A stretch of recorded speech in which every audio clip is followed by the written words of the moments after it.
One thing that the Raiders have done under Art Shell is win at home, and of course being undefeated thanks to an overtime field goal last week here in the Coliseum against the Denver Broncos in a very big game. On the other side of the field, Hank Pullman still looking for his first victory after taking over a couple of weeks ago for Gene Stallings. He is 0-2. And the Cardinals in a very, very different situation than the Raiders. Here in Los Angeles, you always expect the weather to be good, and it is. 70 degrees at kickoff. The wind will not be a factor. And the field is in fairly good shape. There really hasn't been any rain for quite a while here in L.A. It's been very, very dry. In fact, they need a little bit. 3-yard pass that gives Seattle good field position. And Seattle's offense seems to go like that. They just haven't been able to put into those, 5 yards, 7 yards, 8 yards. They seem to get in a hole. Hottest game on ice. No, but I don't know why. Will be receiving, and Phoenix will be kicking off left to right. Steve Berline has become the quarterback, and Hank, it was interesting talking to him about his bum knee and his lack of mobility. He wasn't too concerned about it, though. He thinks he's going to be in good shape. He can't push off on it as much as he'd like to as his right knee, but he feels he's going to be able to play very well, and that's not going to be a problem. And, interesting enough, Al DeGreco is very weak on kickoffs. He's the only kicker in the National Football League that has not kicked for a touchback all this season. So the Raiders should have a chance to return it if that holds true to form. In the sweet spot, as far as the return is concerned, we always thought that we'd love to get the ball about between the 6 and the 10-yard line. That's always you get a good chance to set up your return in that area. There's Del Greco in his 6th year out of Auburn. And of the 55, he has yet to put one in the end zone. Stephon Adams, who is the special teams captain for Los Angeles, will be the single safety deep.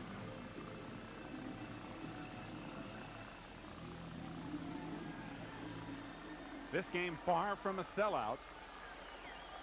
Last week they enjoyed one of the great crowds here in the Coliseum, which of course is a cavernous facility. But Phoenix and the Raiders, Hank, haven't played very often. There's no real rivalry or anything involved. Well, it's amazing, going into this game with the preparation, they have only played 2 times in the history of both franchises, and they split that 2 games. So I guess you could look upon this as the rubber game of the match.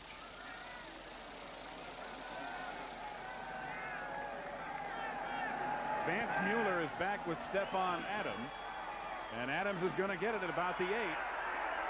And he has a hole. He's out to the 30 before he is dragged down by Garth Jacks, number 53. So Berline and the boys will start with good field position at their own 30. Berline will be operating behind Graves, Giesick, Mosbar, Wisniewski, the rookie who has been outstanding, Wilkerson, and the tight end Mike Dial, a first-year player who had a huge game last week, Bo Jackson and Steve Smith, an underrated fullback, Willie Galton, Mervyn Swervin Fernandez, great speed at the wideouts. Mueller and Alexander come in a lot on third down situations. First and 10 Los Angeles at the 30.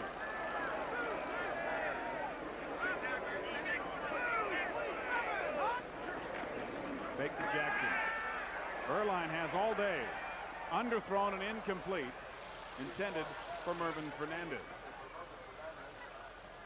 Defensively for Phoenix up front, they've all played different positions because one of them, or all of them, have been out at least one time. Galloway, Sadler, Waller, and Freddie Joe Nunn. The strength of their defense, probably their young linebackers, Bell, Hill, and Harvey. And then in the secondary, it's been shaken up a little as well. Cedric Mack and Carter are the corners. McDonald and Young the safeties. Marcus Turner and Michael Jordan the extra DBs. Second and 10. LA still at their 30. Good protection again. This time it's complete to Mike Dial, the tight end. Dial right at the 40. Will be very close for a first down. Lonnie Young on the tackle.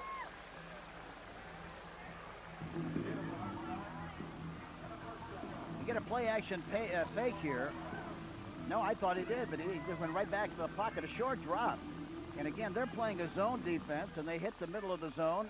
right on the button, and they pick up a nice gain on the play. But both teams like to employ an awful lot of zone defense, and that means, of course, they're playing areas instead of men. And that might mean the tight end would be a factor. Gain of 11. First and 10, just outside the 40. Hernandez in motion. Bo Jackson's first carry. Smith with a block. And Jackson running hard for about 8. Make it 7.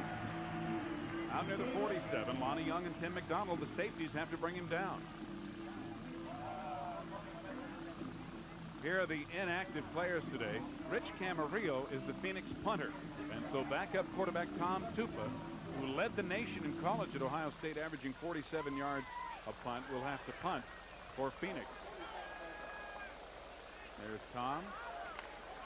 And I talked to him before the game, and he was excited about the opportunity to kick here this afternoon. Second down and 4 as Bo Jackson gains 6. Jackson again. Still running hard, but gaining very little, if any. Derek Hill, the middle linebacker, finally knocking him down.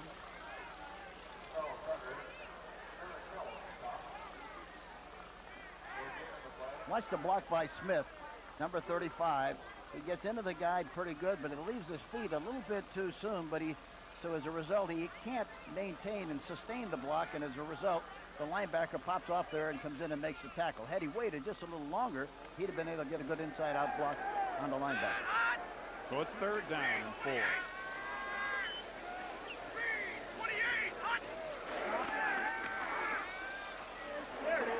Incomplete. It was intended for Willie Gault, and he takes exception to Carl Carter's treatment of him. But it'll be 4th and 4, and the Raiders will have to give it up. You got to take advantage of that kind of an opportunity. That time they had a blitz, man-for-man coverage on Carter, and that ball should have been caught. Since it wasn't, Vaisa Kahima drops back.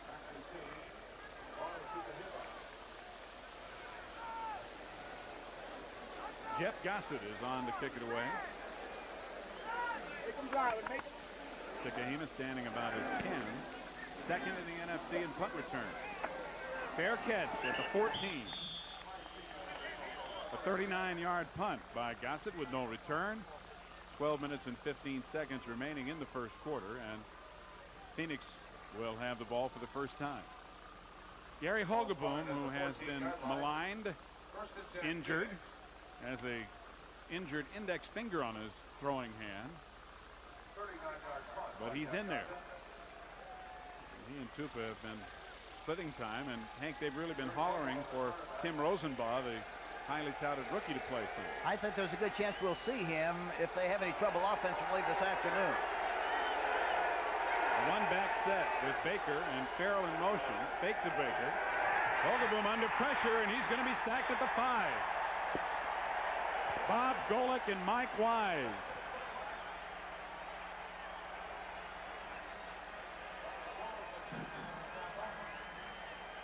Mike Wise coming off the block of the tackle, and nobody picks him up.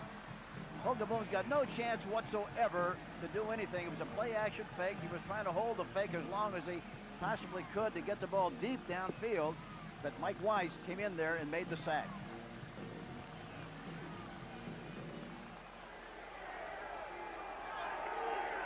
Wise out of there now on second down and long.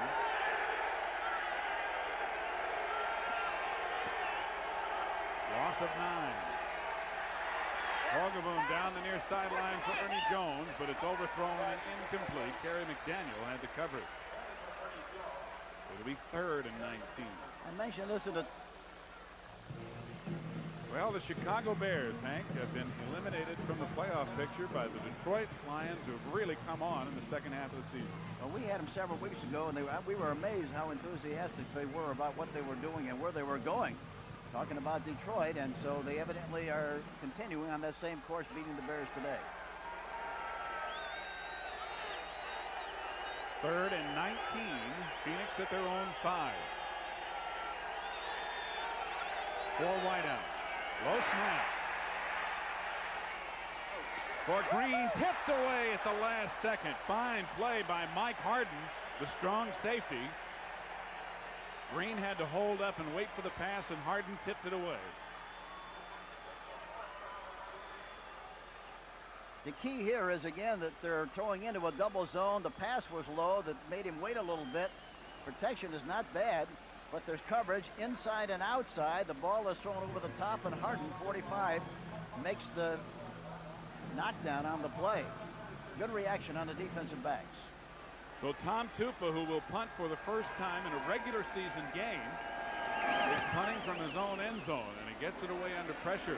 Stephon Adams at the 49. Finally pulled down by Anthony Bell, and he almost got away from Bell. A 38-yard punt by Tupa, but an 11-yard return by Stephon Adams. So Los Angeles in business in Phoenix territory.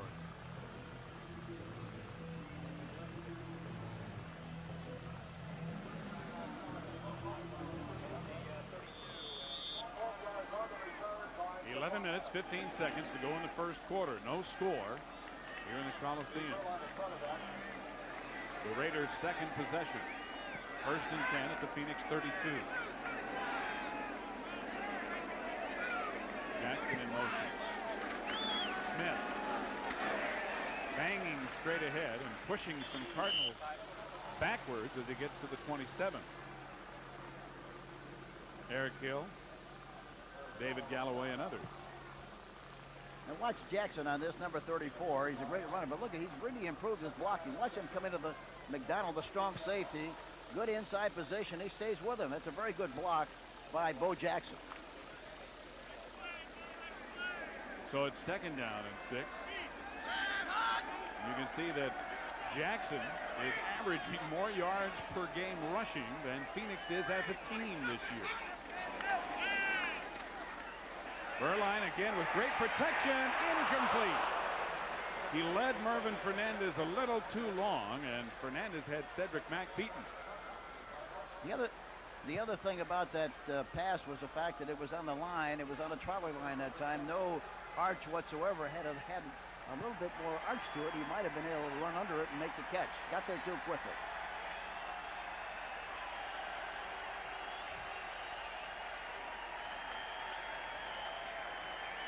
So it's 3rd down and 5.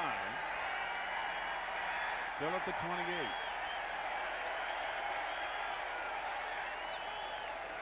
3rd and 6 maybe.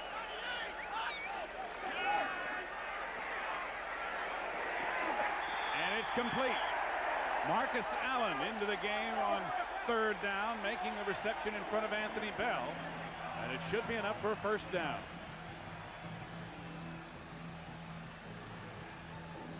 We talked to Art Shell yesterday. He indicated that Marcus would play, and he would probably play on 3rd and obvious passing situations. Here he is. He's running an option pattern. He can run either inside or outside. The ball is thrown low, but in spite of that, Bell is trying to cover on the play, but in spite of that, he makes the catch.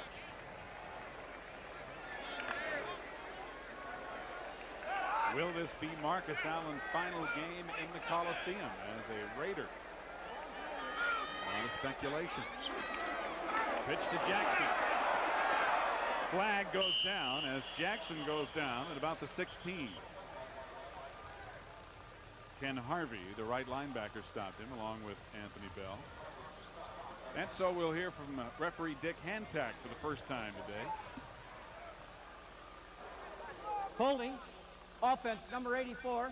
10-yard penalty. Repeat the down. 1st down. Tight end Mike Dial, the bad guy.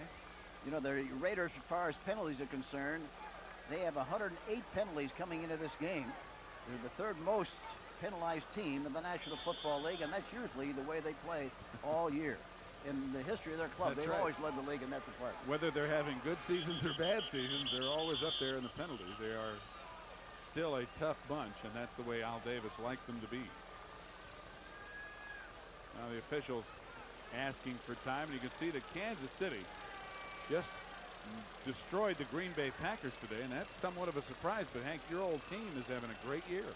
Well, it really isn't much of a surprise because I think this time of the year, Kansas City is a very good running team, and they play very well defensively. And I thought perhaps they would win that game today. Didn't think they would win it as The holding convincingly. took place on the line of scrimmage. We penalized 10 yards from the previous spot. So they readjusted the marking of the ball, and it moves the ball back to where it is now 1st and 20. And officially the 29-yard line.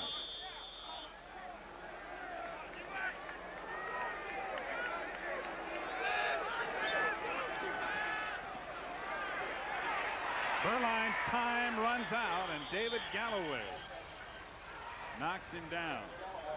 Freddie Joe Nunn had pressure on him, and Galloway finally got to him.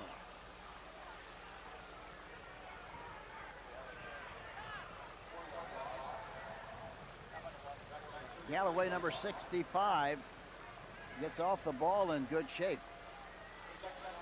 Burline does not move around back in the pocket at all. Galloway gets him from the inside and makes the sack. I couldn't tell for sure, but it looked like Giesick that time was trying to block it. Jackson trying to get outside. And he is wrestled out of bounds with some authority by Lonnie Young and Cedric Mack. You know, talking to the coaches about Bo Jackson, they marvel how tough he is and how much he loves to play. During the week, he's got some nicks and bumps and bruises like everybody else.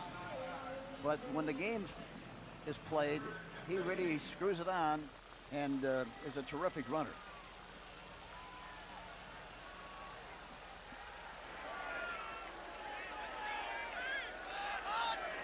Third down and 15 at the 25 or maybe the 24. Burline will go from the shotgun. Tipped and incomplete. Anthony Bell appeared to get a hand on it. So we'll see if the Raiders will go for the field goal. They're on 4th down. They got to be disturbed about that. You know, you get an opportunity with good field position, and you don't move the ball any better than that, you have to be concerned. Well, they're going to try to come away with 3, and there's their field goal unit. It'll be a 42-yard attempt for Jeff Jaeger, who won the game last week against Denver in overtime. And this one he pushes to the right, and it is no good. So, Hank, your point about good field position and an opportunity not capitalized gets a little exclamation point. He's really struggling in the field goal department. He's only made 1 out of his life. Save the sign-up fee. Pro Watch, another AT&T advantage. During his career, O.J. Simpson gained over 200 yards rushing in one game 6 times. If you said Simpson, you made the right choice.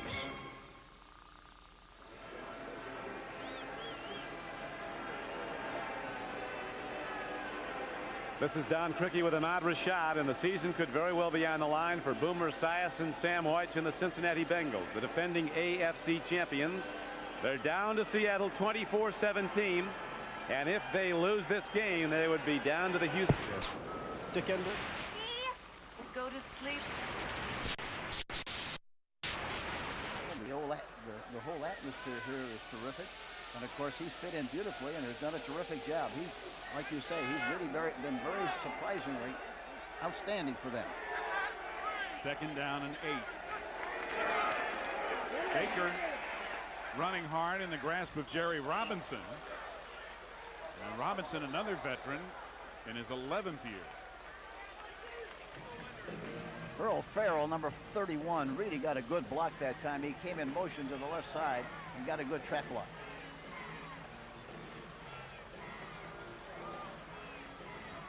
They like to put Farrell on the wing sometimes, Hank, and have him get his 250 pounds moving in there. Well, he's like a guard, and he got a good angle block that last play. So it's 3rd down and 4 from the 30. Vogelboom under pressure, dumps it off to Awalt, who makes a fine catch. And Awalt diving, trying to get to the first down marker. Robinson says he didn't make it. Terry McDaniel made the tackle.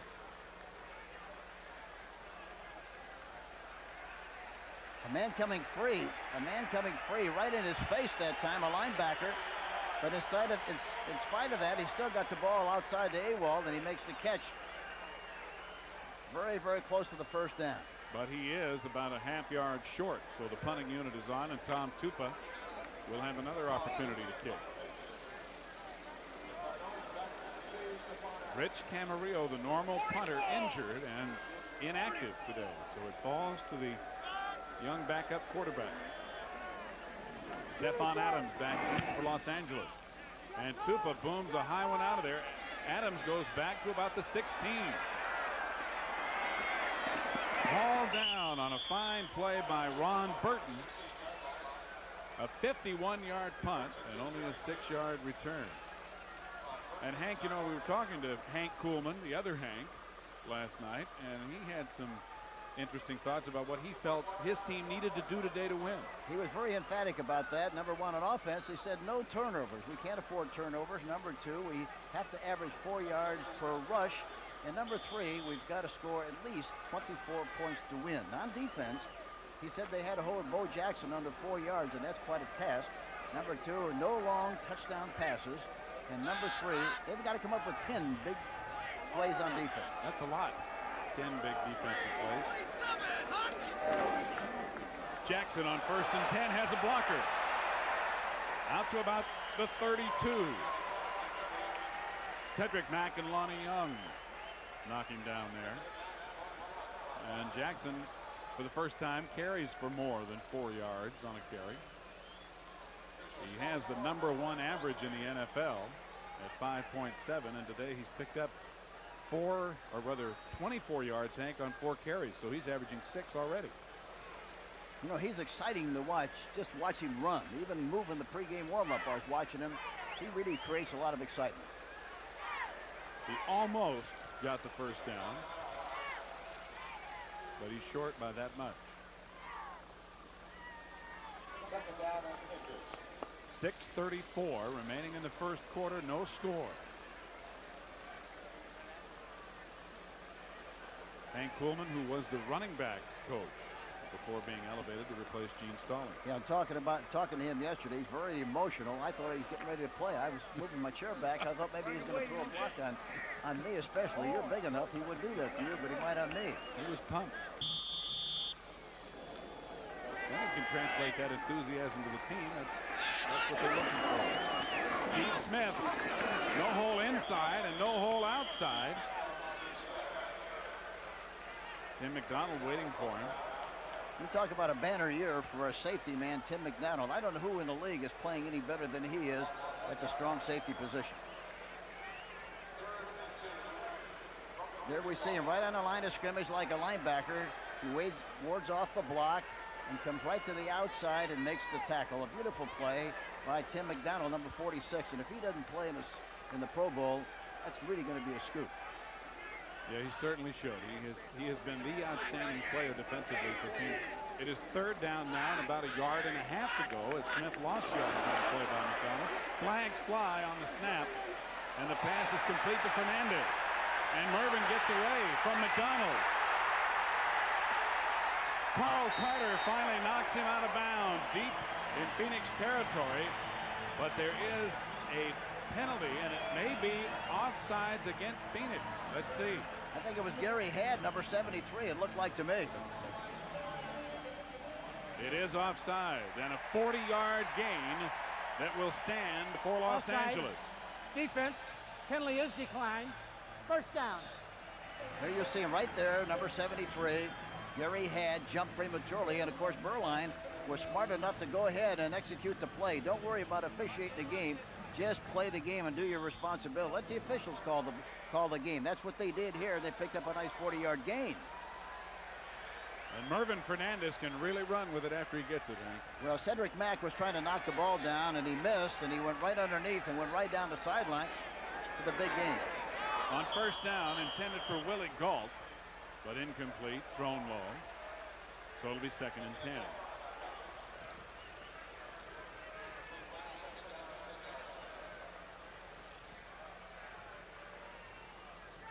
With both Galt and Fernandez, Hank, the Raiders can put some pressure on those outside defenders. And of course, Bo Jackson in the back here running the ball. He's so special that you have to concern yourself about him too.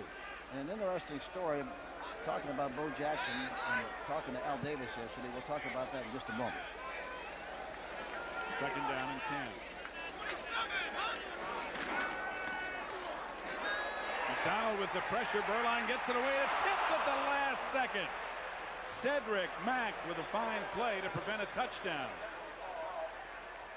Willie Galt had him beat, but Mack got a hand on it. He looked like he definitely had a step.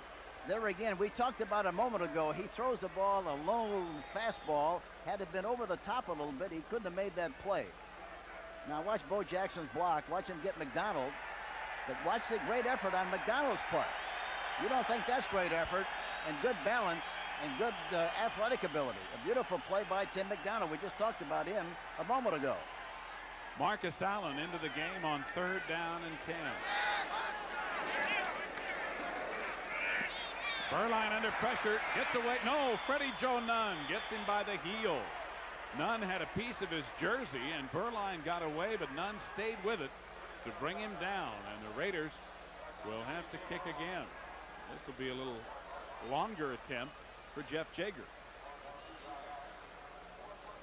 Wilkerson, the right tackle, looked like he was trying to block Freddie Joe Nunn, but he was just too quick for him and couldn't get to him, couldn't get the job done, and he made the sack. So Jager will attempt a 49-yarder. Jeff Gossett, the punter, is the holder. He drives this one, but he hooks it the other way. So Jager now has missed all but one of the last 8 he has attempted from 40 yards or farther.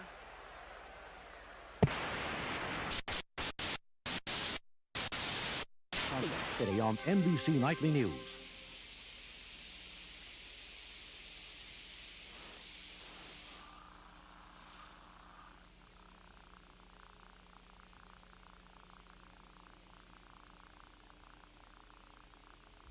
During all that has happened.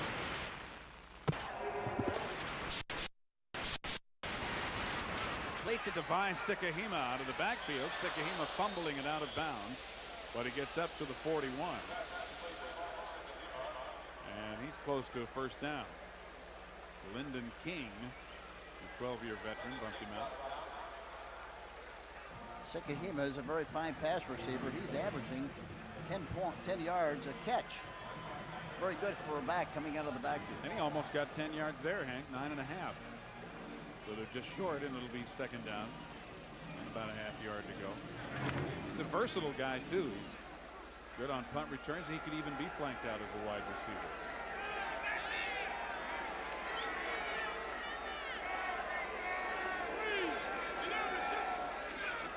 Sikahima carries and has the 1st down as he gets to about the 46. Ran right by Greg Townsend that time. So it'll be 1st and 10 Cardinals at their own 46. Watch Farrell coming in motion from right to left, number 31, and he's looking to block inside and lead the play.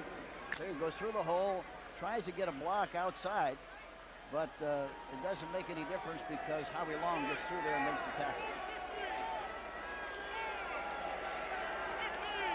Phoenix doing all kinds of formation shifting now out of the eye. Tony Baker nowhere to go, and outstanding penetration. Mark Mraz coming through to grab Baker by the ankle. Well, one thing about the Raiders, they're really coming off the ball strong, getting a good push, getting into the gaps, and as a result, it's hard to get any penetration on the part of the offensive line of the the Phoenix Cardinals.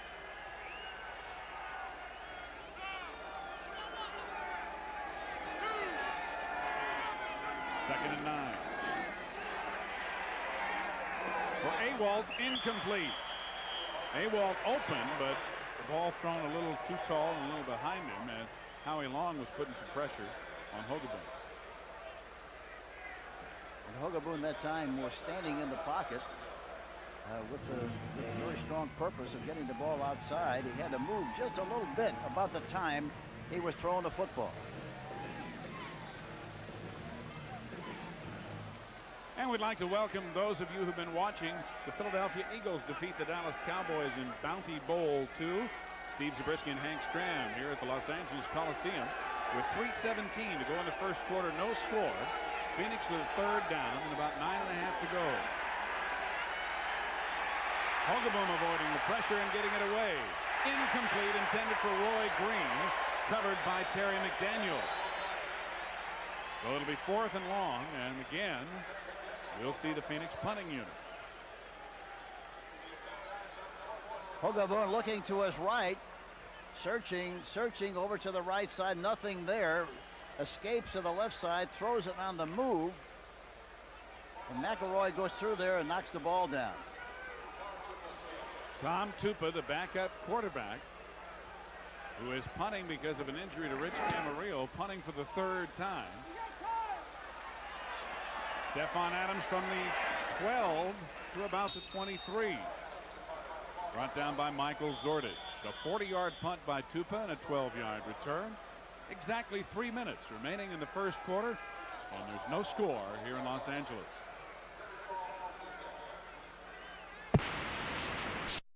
At the line.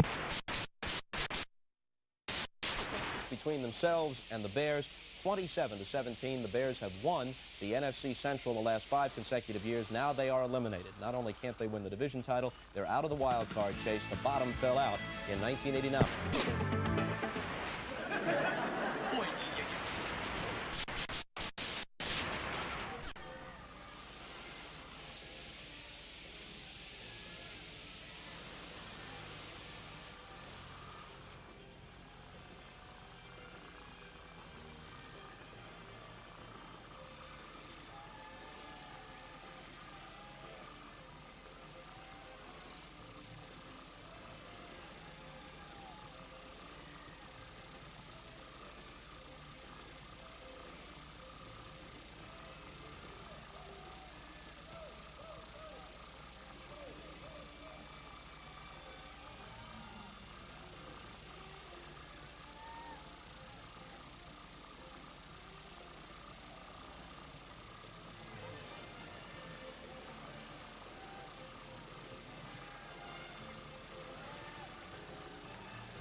Welcome back to the Memorial Coliseum in Los Angeles. Steve Zabriskie along with Hank Stram, and with 3 minutes to go, Hank, in the first quarter, so far a story of missed opportunities. Yes, it's been a taffy pull so far. You know, the Raiders had good field position and had an opportunity to get 2 field goals, and they blew both of them. And of course, Phoenix has not done anything at all offensively. They only have 1 first down and made 16 total yards. That's it. Well, they had continued to have a problem running the football, and when you're playing against the Raiders, it can be doubly difficult. But one guy who can run the football is Bo Jackson, who bangs up until Ken Harvey knocks him down, along with Eric Hill. Jackson leading the NFL in 5.7 yards per carry this year. Not bad for a hobby.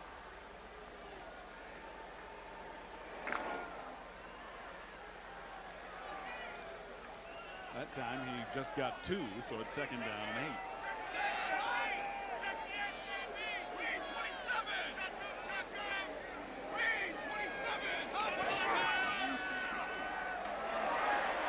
Chased out of there, but gets it away. Incomplete. Mervin Fernandez hit from behind by Cedric Mack and unable to hold on. So it'll be 3rd and 8. They had a blitz that time, and they picked it up pretty well. Berline had to shuffle around back there a little bit to get rid of the football, but he did. But it was very obvious. There was good coverage on the play, and he really didn't have much of a chance to do what he wanted to do and get the ball downfield. He's hit only 1 of his last 5 passes. And as you see, he's 3 of 10 overall. Now faced with a 3rd and 8. Los Angeles at their own 26.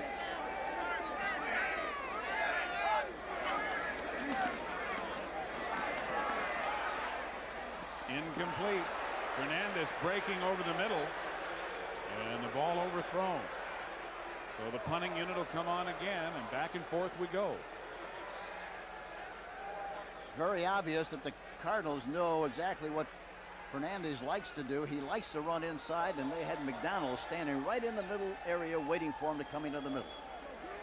That's a route that's his favorite, and they're going to try to take it away. Jeff Gossett on the punt, and Vi Sikahema back inside his 35. Short kick.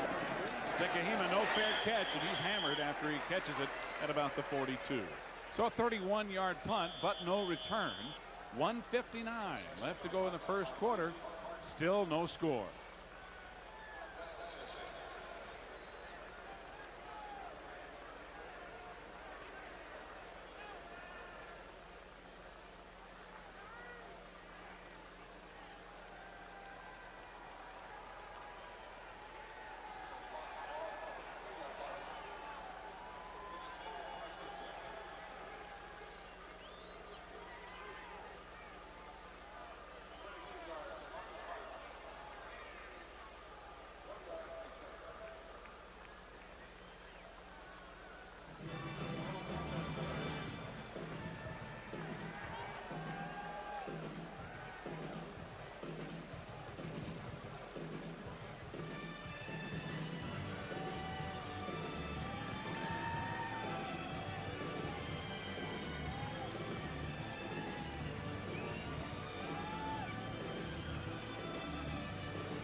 Right.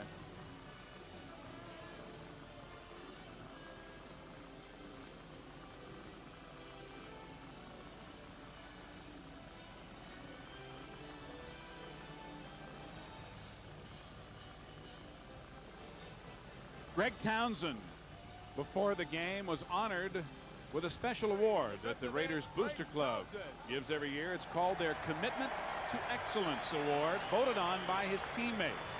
And Greg Townsend, winner of the award, named for one of the Raiders' slogans. And they have it plastered all over the Coliseum here, Hank. About 100 banners.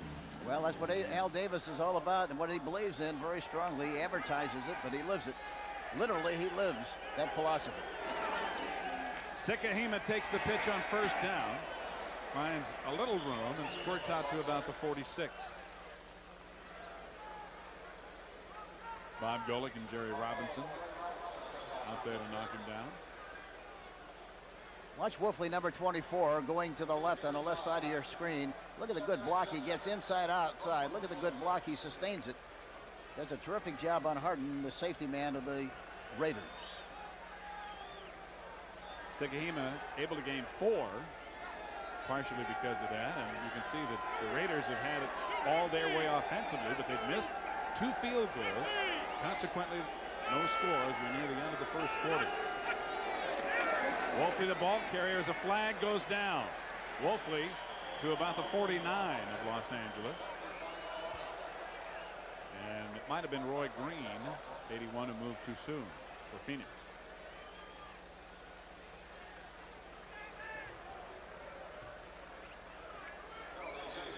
Illegal motion against the Cardinals. Dick Hantek will tell us. Illegal motion. Offense, number 81. 5-yard penalty. Repeat the down. Second down. So it was Roy Green, and the ball will be moved back. Interesting, Cardinals rushing the ball in the last 2 games, Steve. The longest run by a Phoenix running back has been 6 yards. Not very impressive. And the 4-yarder just by Wolfley was wiped out.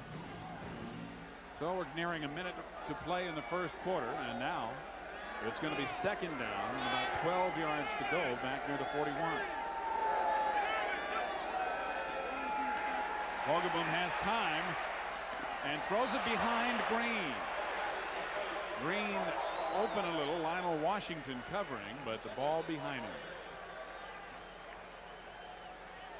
Hank, you were talking about how poorly Phoenix has been moving the ball. Here's the last 5 games and the opponents they've played and the total yardage they've rushed. Well, the tough thing about this is the fact that they really don't have anybody to get outside. I was talking to Stump Mitchell on the field before the game, and he looks terrific, and he's excited about coming back next year. But without him, they really don't have an outside running attack, and run inside. You know, high diddle up the middle doesn't get you much. Well, they've only got 17 today, as you can see. And now they're not going to be running as they have 4 wideouts in. 3rd down and a long 11. They are running to Sikahima on the draw, but he gets a few to the 45, and that is all. Greg Townsend makes the stop. So Phoenix and Tom Tupa will have to punt it away again. Jay Schrader, the backup quarterback, there with Berline. Al Davis is really biting his nails up there in the press box. I bet you're watching this because of the opportunities they've had, and they haven't been able to take advantage of it. And on each successive punt, they have lost field position, Hank, which they had twice when they missed the field goals. Tupa this time will have a chance to put them deep. A very high kick. Stephon Adams is going to let it bounce at about the 12, and it's going to roll out of bounds at about the 8 with just 1 second remaining in the quarter. So the Raiders have, in fact, lost field position on every exchange. This a 48-yard punt by Tupa.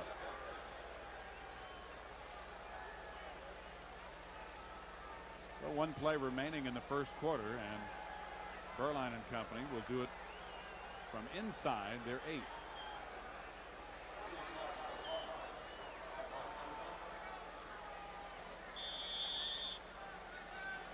Berline has not exactly set the world on fire so far. 3 of 11. I think anytime you have a problem with your right knee, you have a hard time really pushing off the right leg, and you don't get the follow through that you should. Bo Jackson with a good hole, and Jackson out to about the 15 in the grasp of Ken Harvey as the first quarter comes to an end. The Raiders had a chance, unable to capitalize. No score.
Here we see a picture of Al Davis in the middle, right there in the press box with a black jacket on. And I talked to him and asked him about Bo Jackson. What about baseball? What about football? Do you think he has to make a decision about one or the other? He said, no, I really want him to play both baseball and football.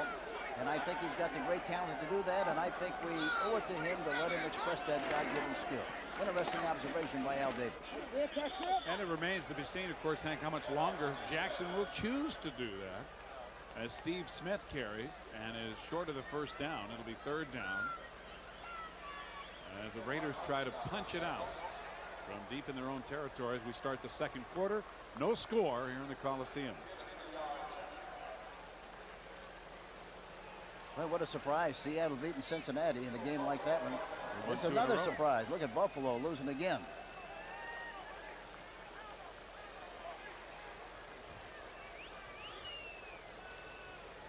They're going to measure to see if, in fact, Smith had enough for the first down.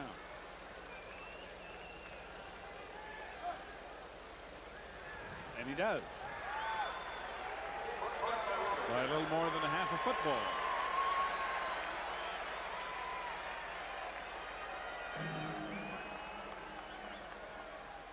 The venerable Coliseum, site of the Olympics in 1932 and 1984. Familiar peristyle in the background. Those were there long before the Golden Arches, I think.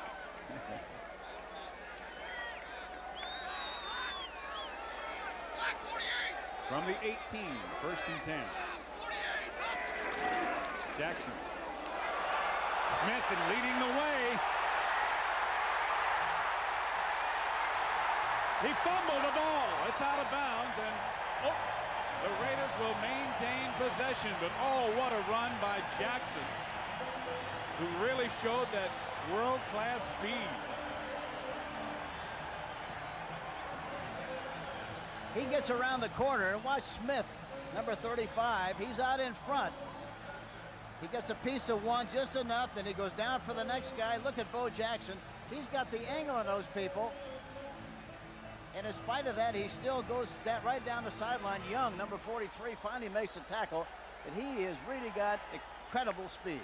50-yard run, and had the football not hit Willie Galt's heel and gone out of bounds, Phoenix might have had a chance to recover it. But look at these runs. Now it's Smith getting outside. And Carl Carter has to bump him out of bounds. A 20-yard run by Smith. So in 2 plays, 70 yards ripped off by the Raiders. Now we see Smith going outside. And Marcus Allen, number 32, getting a hook block on the safety man, and that's why Smith was able to get out to the outside. That's the reason the play was successful. A good block by Marcus Allen, pinning the safety man to the inside. Now the Raiders with 110 yards. They started this drive at their own 8. And with Jackson and Smith, the last 2 carries, they got it on the ground. Flag flies as Marcus Allen had the ball, but the play will be stopped by the infraction prior to the snap.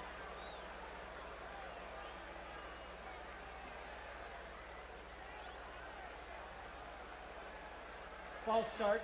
Offense, number 63. 5-yard penalty. Still first down. John Giesick, the guilty party, moving the ball back to the 17. The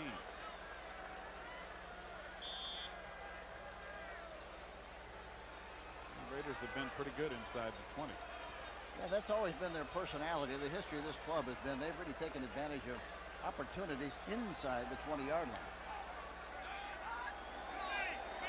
First down, 15 yards to go from the 17. They should run right if they're running right. And movement prior to the snap again. Now Phoenix jumping, but were they drawn offside?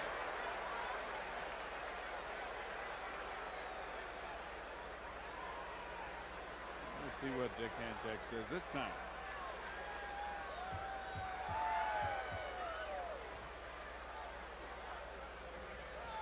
Encroachment. Defense, number 66. 5-yard penalty. Still first down. So Jim Waller jumped on his own. He was not drawn offside. We're back where we were. Before the play, I said they were going right. Watch the fullback, 35 Smith. He's way ahead of the halfback, Marcus Allen. And in that case, usually the play is going to go to the right side.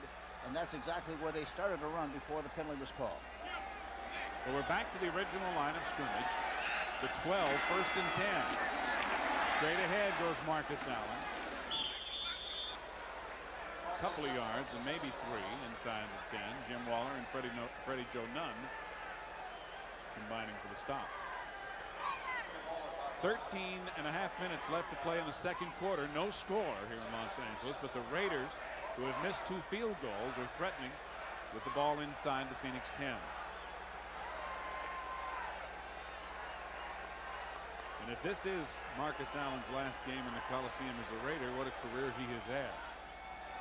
And he'll continue to have outstanding years. I really believe that. He's a terrific player. Jackson tries to cut it back, but gets maybe a yard is all, as he runs into a pile. You know, talking about Jackson, it's amazing what a great feeling the teammates, all of his teammates feel for him. He's a big league baseball player and, of course, a great football player. They really marvel at what a great personality he has and how much of a team guy he is and how much he loves playing football and playing for the Raiders. And you know that he certainly leaves himself open, Hank, for some animosity, missing training camp because of baseball coming in late. And it's amazing that that's not the case. Well, you know why they don't feel that way? Because they know he's going to somehow, some way help them win. Timeout called by the Raiders. Still no score.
Yeah. Yeah.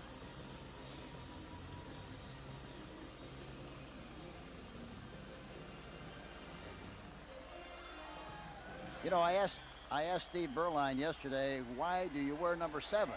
He said, well, a lot of people think I wear it because of Joe Theismann or John Ewart, but I wear it only because of me. My birthday was March 7th, 1965, and that's why I wear number 7. And he wore it all through school. It's been his number since he was a kid. Since he was 7. Third down.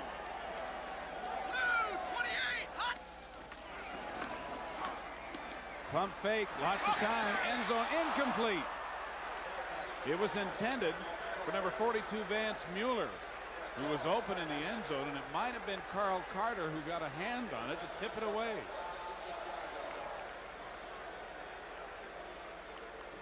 What were they trying to do here? They were trying to hit Allen in the flat in an option pattern. He pumps, then he sees Mueller inside, throws it a little bit high. I think it was tipped. And of course it goes incomplete. It was Eric Hill who tipped the pass. So once again, Jeff Jager will attempt the field goal. This one will be a 25-yarder, and this time it's good. Third time's a charm. He's now made 12 straight inside the 40. It's outside the 40 where he has a problem. Finally, on the third attempt, the Raiders take the lead with 12:23 to go in the first half.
Raiderettes entertaining, celebrating a 25-yard field goal that has given the Raiders a 3-0 lead.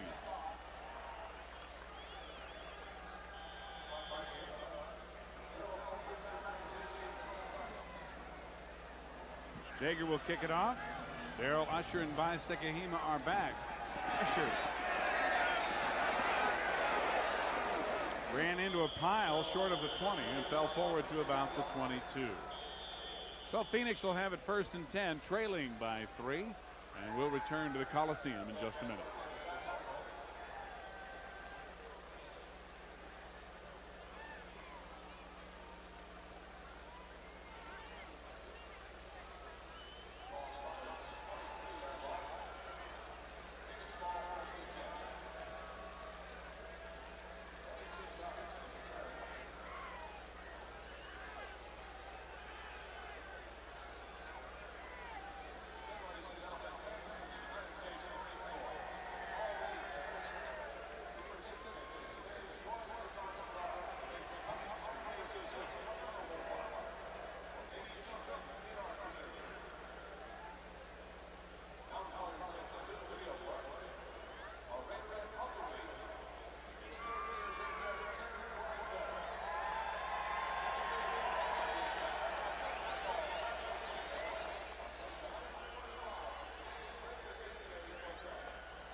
Here's what activity today has resulted in as far as the NFC playoff picture is concerned, Hank. The 49ers, of course, are in. And Chicago eliminated. Over in the AFC, 12 teams are still alive, and Denver, playing at home against the Giants, would clinch the home field with a win. You know, with 12 teams still in the AFC, there's only, after today, 2 weeks left. Well, that's the great thing about parity. You see, you love that because there's a lot of teams still have a chance to make the playoffs, and that's what it's all about. That's what they want. Well, that is what they want, and that's what they're getting. It's parity. In the NFC, it's a little clearer picture. The Raiders are in the hunt, but they need to win today and then win the next 2 games, which will each be on the road in order to make the playoffs. Phoenix 1st and 10. On their own 23. Raiders lead it 3-0. Hogaboom trying to set up a screen to Farrell. Farrell gets a block, but trips over his own player. Derek Kennard was making a block, but Farrell tripped over his leg.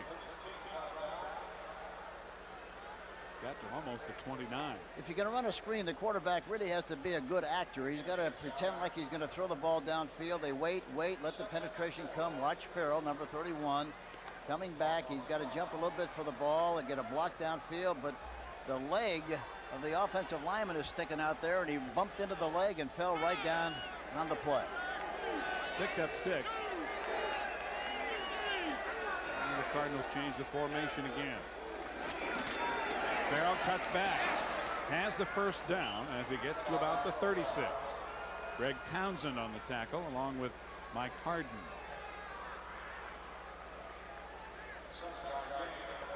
Earl Farrell telling us the other night about the change in his attitude now that his running back coach is the head coach. Yes, he said, you know, I used to argue with him when he was the backfield coach. We really had some great sessions, but I don't do that anymore now that he's the head coach. I wonder why. Smart. Hogaboom sacked by Howie Long. Howie Long, perhaps playing as good as at any time in his great career, would not be denied. Hogaboom sacked for the 2nd time.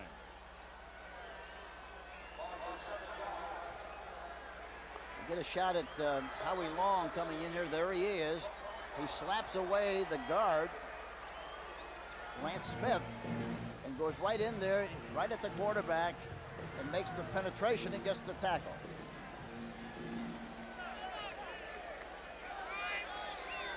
And now it's 2nd down. and about 17 yards to go. Howie Long coming again, but Hogeboom gets it away. Sikahema, no, he did not have control as he went out of bounds at the 36, and Hogeboom took a shot. Let's go to Brent Musburger in New York for an NFL Today update.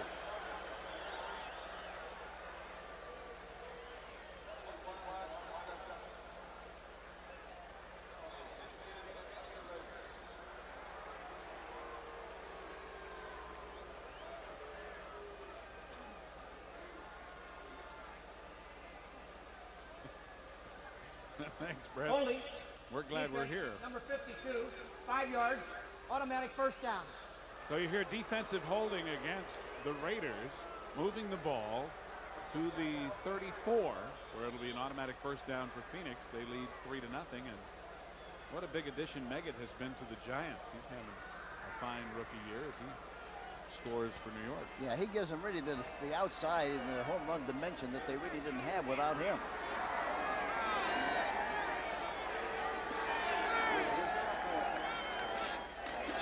Farrell trying to get away, no hole inside.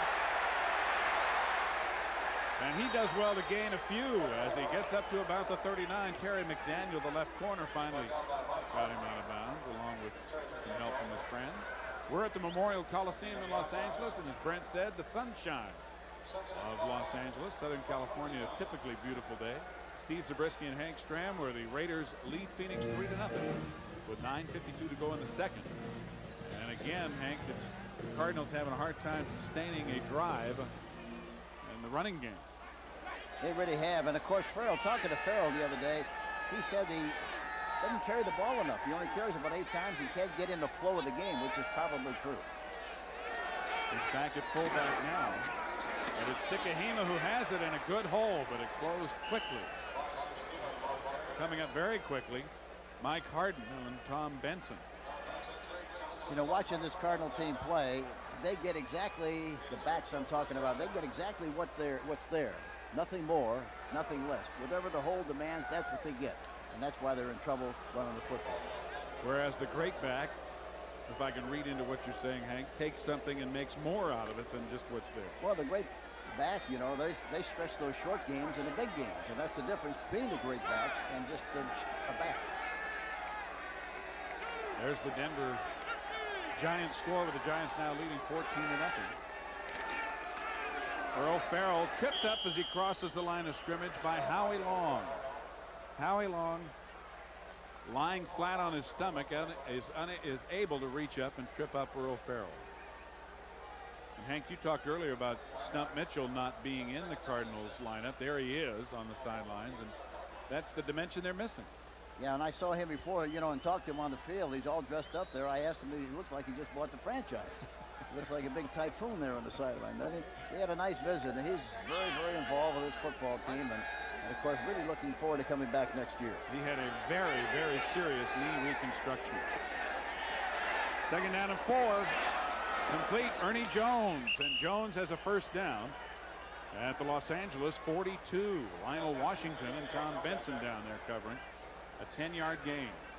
I talked about this earlier in the broadcast. Dink and dunk. They're playing a lot of zone, and that's what they have to do. They just have to be patient and throw the ball in front between the linebackers and the defensive backs, and be satisfied with that, and be patient and move the ball down the field. And they don't have to play action very much because they don't run well enough to run play action passes. Again, the Cardinals jump around and change the formation. Farrell powering straight ahead to about the 36. They got a pretty good push that time. Pretty good push by their right side of the offensive line of the Cardinals. Robbins got off the ball in good shape that time, and so did the right guard Lance Smith. This is by far the deepest penetration for Phoenix. They previously had gotten only to their own 47. They're now at the 36 of Los Angeles, the 9th play of the drive. Not much happening inside, maybe a couple to about the 34. You have to be Golick the tackle. have to be a magician to get through those holes. We get a look at Golick, number 79, right on the center. Watch him use his hands, shed the blocker, and get right in the gap and make the play. That's a big league play by Bob Golick, number 79. Another guy that the Raiders have picked up late in his career who has turned out quite nicely, thank you. Third down, Farrell again. Townsend has him very close to the first down. They know you're going to go inside. That's like going through a thrashing machine. They're not getting much yardage, not much push. Well, they know that they're unable to run outside with effectiveness, and that really, when you have one thing to defend rather than two, Hank, you can do a better job. They're going to measure to see if it is enough for the first down.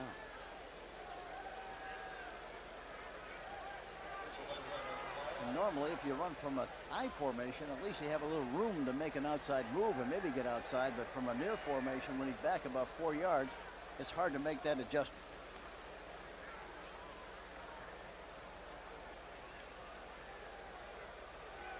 On third down, they do have enough for the first down. At the Los Angeles 32, Phoenix will have it first and 10. They trail by 3 with just under 6 minutes remaining in the half. You know, talking to Larry Wilson before the game, he was talking about how hard these players have played and how hard they have worked, and they just haven't been able to get it done. They're just 2 or 3 or 4 plays away from winning more games than they have. And they've had so many injuries that this is really the first time in a long time they've had any kind of a stable lineup. On the option, Farrell fumbling the pitch. Picked up by Mike Wise. Mike Wise still going. He will score.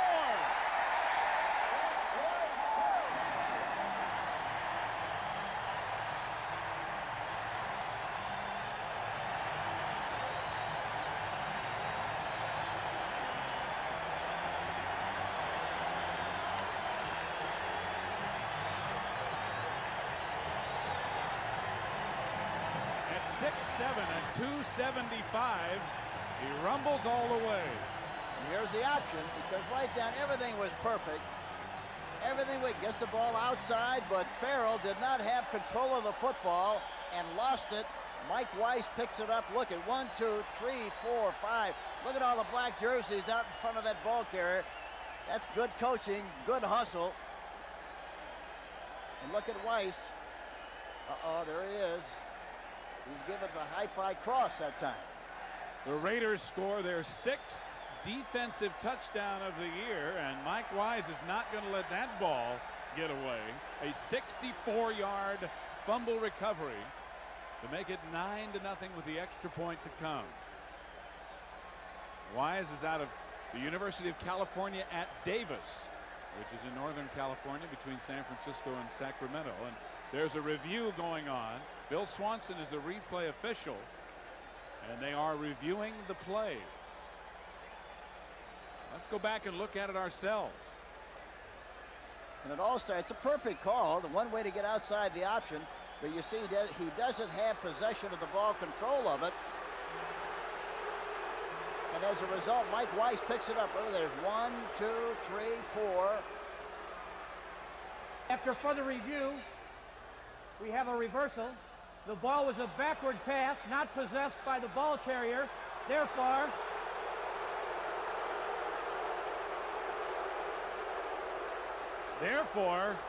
the crowd is not going to like it.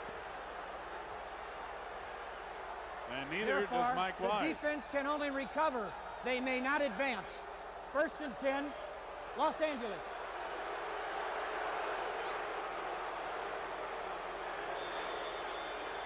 Let's take another look at it as the 64-yard return is wiped out. Here we see it again.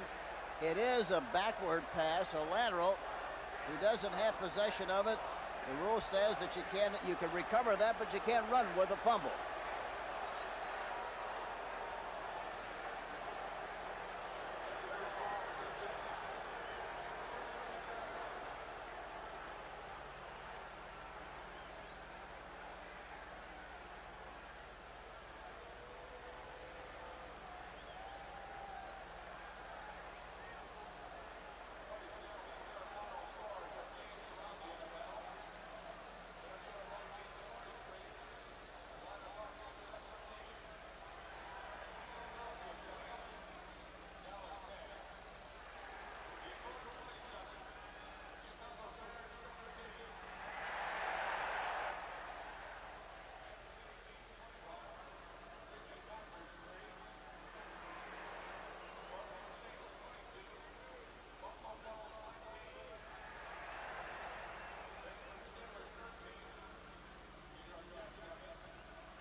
Huh?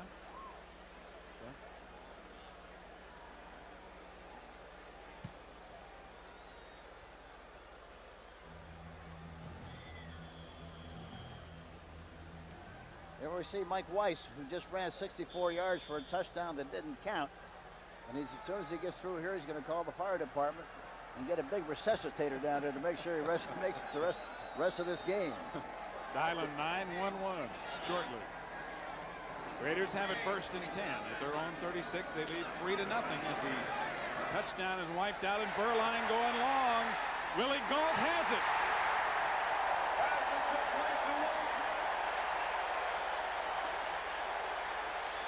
He beats Cedric Mack for a 47-yard gain to the 17 of Phoenix. Burline gets back in the pocket in good shape, sets up nicely, good pass protection, throws the ball deep downfield, and Willie Gault, see the ball is thrown on the outside, and he makes the adjustment, makes the move, a beautiful catch, and it deceived Cedric Mack a little bit. Here we see it again. Look at the pressure, but he stays in the pocket and throws it right over the top. Bo Jackson on first down. Gets a couple down to the 15.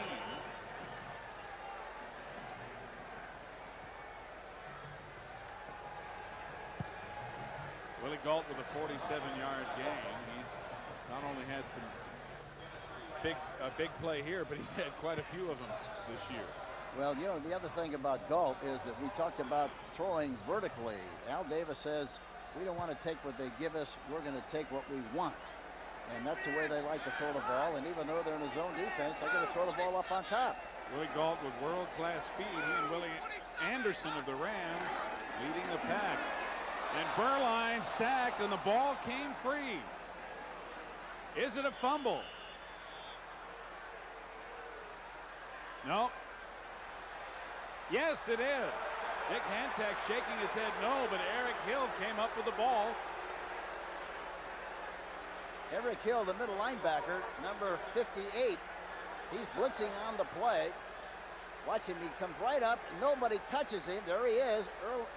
Burline is trying to escape. He can't do it. He drops the football, and look at Hill roll around and come back and finds the ball and pounces on the ball. A great blitz by Hill and a recovery also by Hill, number 58.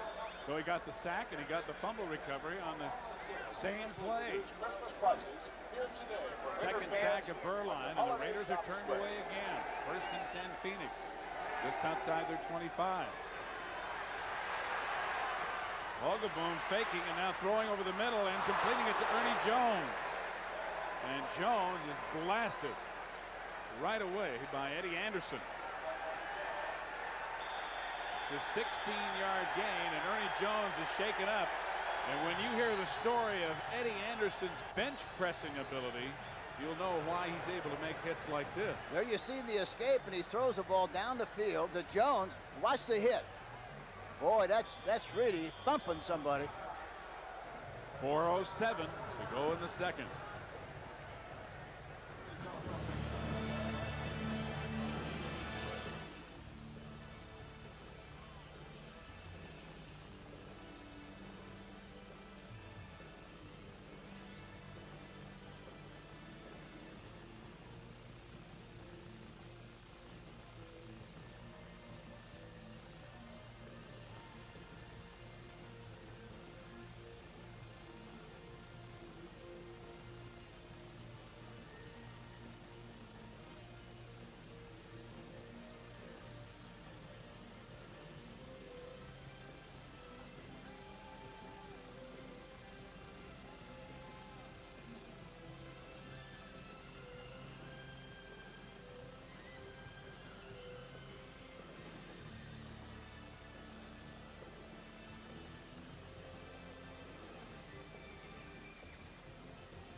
Here's the hit again by 33 Eddie Anderson, the free safety. And he's 6'1", he weighs 200, and he bench presses 500 pounds. He is some kind of strong, and he just laid out Ernie Jones. 1st and 10, Phoenix. Incomplete. Pulled away at the last second from the intended receiver, Don Holmes. And again, we're talking about Anderson. He bench presses 500 pounds, and he was so intent on working with the weights that Willie Brown, the great defensive back and Hall of Famer for the Raiders, had to go in and say, listen, that's too much. You're overdoing it. You're going to wind up being a linebacker. That's right. Maybe that's what he'd like to be. When we mentioned the name Jack Tatum the other day, that's the guy that the Raider players immediately thought of, was Anderson. 2nd down and 10. Hogaboom stepping up, incomplete, intended for Roy Green, and the flag goes down. Lionel Washington is going to be called, and he doesn't like it. He's in the face of Phil Bates, the back judge, who made the call.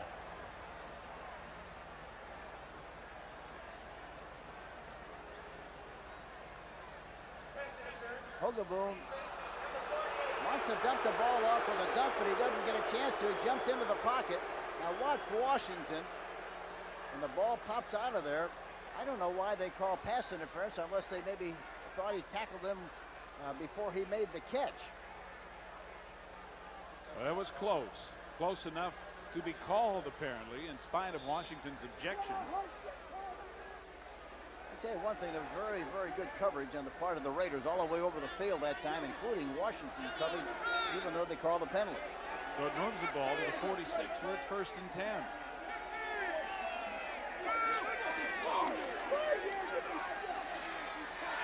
Hogaboom has a lot of time, but again, nobody's open, so he'll run, and Townsend runs him down from behind. What a good gain by Hogaboom of 8 or 9 yards. Now Hogaboom really is not what you'd call an escape artist, but he's got a good feel for pressure. The pass protection is good. Look at all the time he's got. Look at all the time he's looking.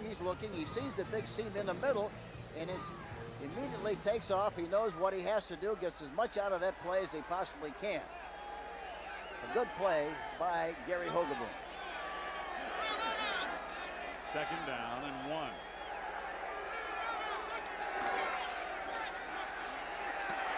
Batted back in his face. Bob Golick appeared to get a hand on it.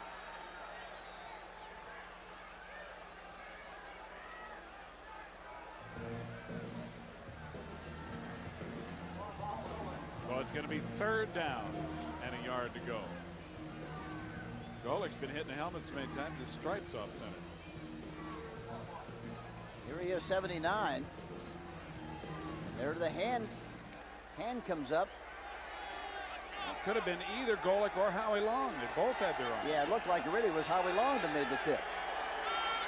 Nonetheless, it's 3rd and 1. Earl Farrell straight ahead, and he may have it.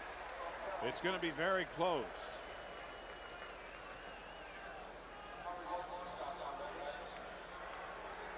It is enough for a 1st down. They got the 1st down, but they didn't have much room, especially for that big back. That big back like Farrell, who weighs about 240. Hard time going through those skinny holes. He got the ball nearly to the 35. Earl's lost about 10 pounds this season.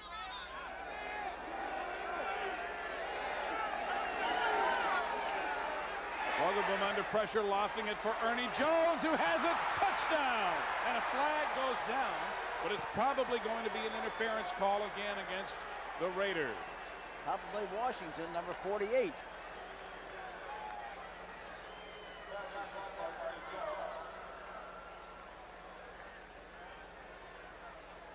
Let's hear what Dick Hantak has to say. Pass interference. Defense, number 48. Penalty is declined. Touchdown. A 35-yard touchdown pass to Ernie Jones, and the Cardinals have taken the lead. Play action fake, and give Gary Hogeboom a lot of credit, throwing the ball falling away, and he throws it right over the top of Washington. And they call pass interference on the play. You see what he does. He's got his left hand on his left shoulder while the ball is coming down. It's a good call, and it was definitely pass interference. And a fine catch by Ernie Jones. Good job to hold on and get it into the end zone.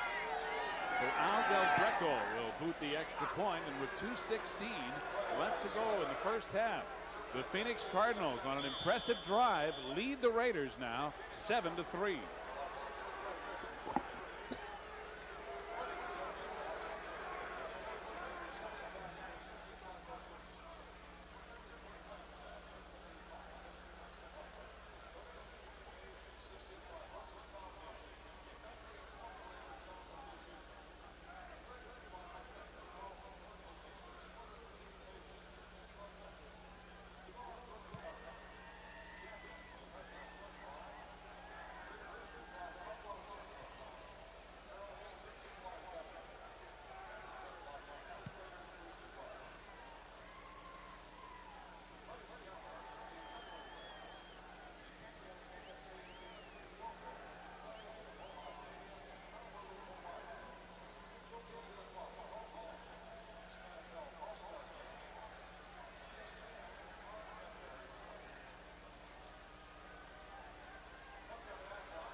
This first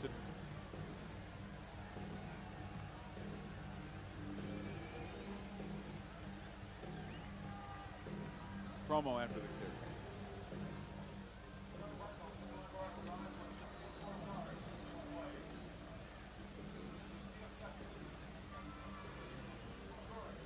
Ernie Jones in his second year out of Indiana with a fine catch, a good throw by Hogeboom, and a 7-3 Phoenix lead as we near the 2-minute mark of the first half here in Los Angeles.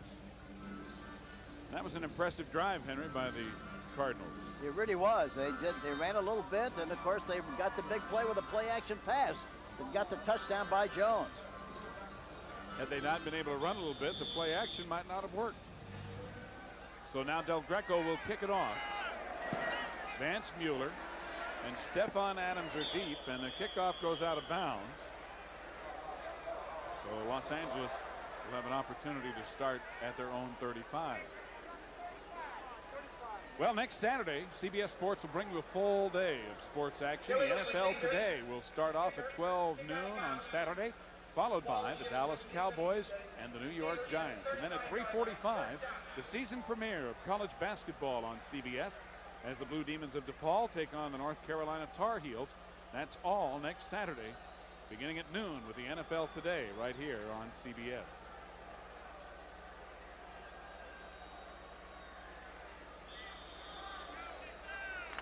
.212 left to play in the half. 1st and 10 Los Angeles at their own 35. Phoenix now leading 7-3. Bo Jackson with blockers to about the 42. Knocked down by Tim McDonald and Carl Carter. Bo now has carried 10 times for 95 yards. 2-minute warning here in the first half. We'll return in just a minute.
Howie Long taking a break as the Raiders offense is on the field with 2 minutes remaining in the first half. Phoenix has all 3 of their timeouts remaining, and the Raiders have 2.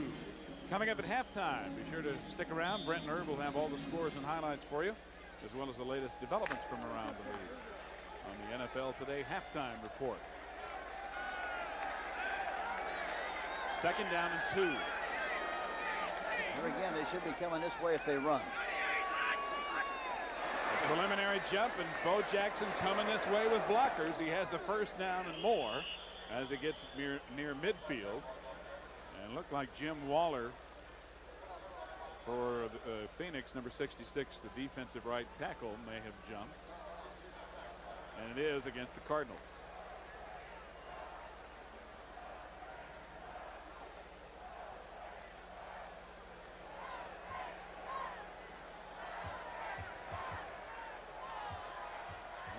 Turned out to be more complicated than we thought.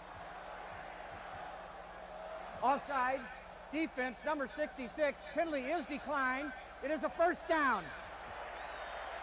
It is Waller, and they'll take the Bo Jackson run. We're at the Coliseum in Los Angeles. Steve Zabriskie and Hank Stram with 1:54 left to play in the half. Phoenix is leading the Raiders 7-3.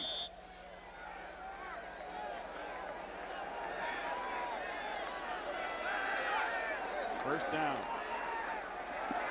Good protection. Complete. Mervin Fernandez. Wrapped up by Carl Carter. But another first down, and it's in Phoenix territory, a gain of 18.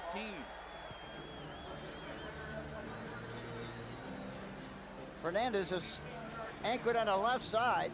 Good protection. Look at all the time. Step, throw, follow through. There's a ball right on the money in front of the defensive back, Carter, number 41. He tries to get up the field, but Carter lassos him there and makes the tackle.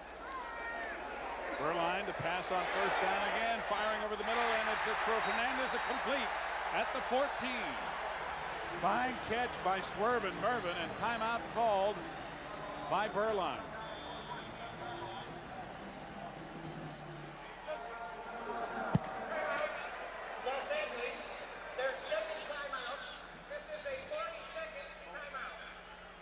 This will just be a 40-second timeout, and the Raiders will have one more remaining. Here's the last pass again. Look at all the time he's got to throw the ball. That's the key to the success of that play.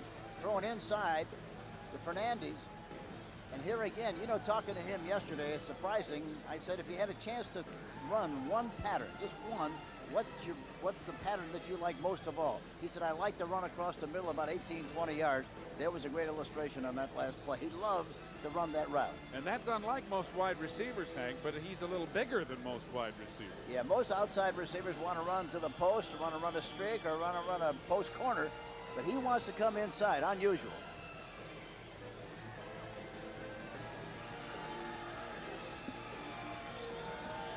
Fernandez, of course, had many great years in the Canadian Football League.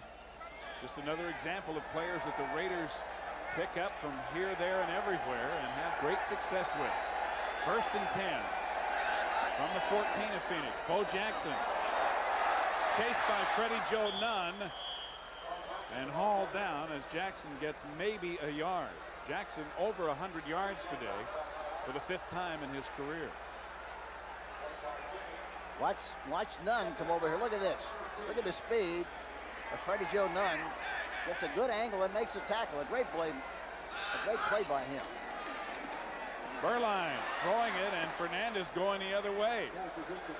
Fernandez ran a curl route, and Berline threw it to the back corner of the end zone. So 38 seconds remaining in the half, and it'll be 3rd down and about 9.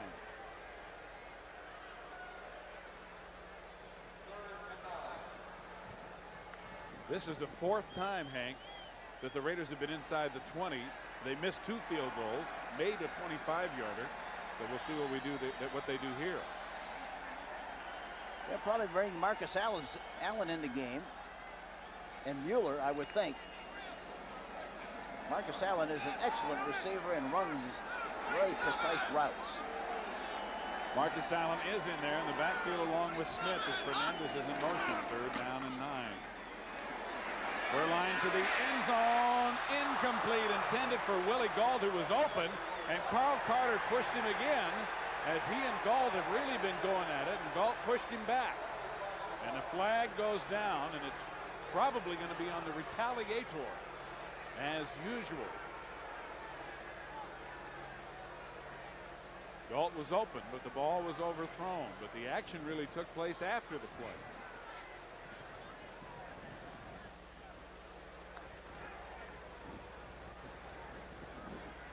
.32 seconds remaining. Pending the outcome of the penalty, it's going to be 4th down for the Raiders. Really a bad play by Willie Galt. The pushing play after the play was over.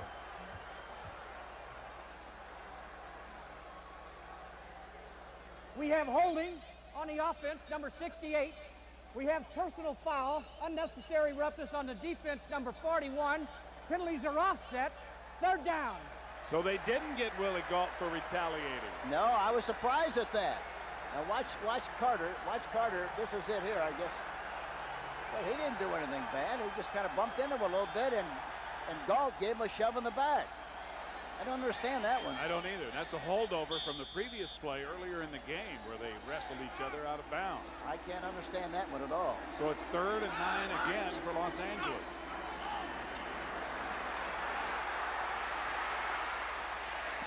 Incomplete. Intended for Willie Galt again, and this time it was Cedric Mack who was all over. 24 seconds remaining in the half. It'll be 4th down.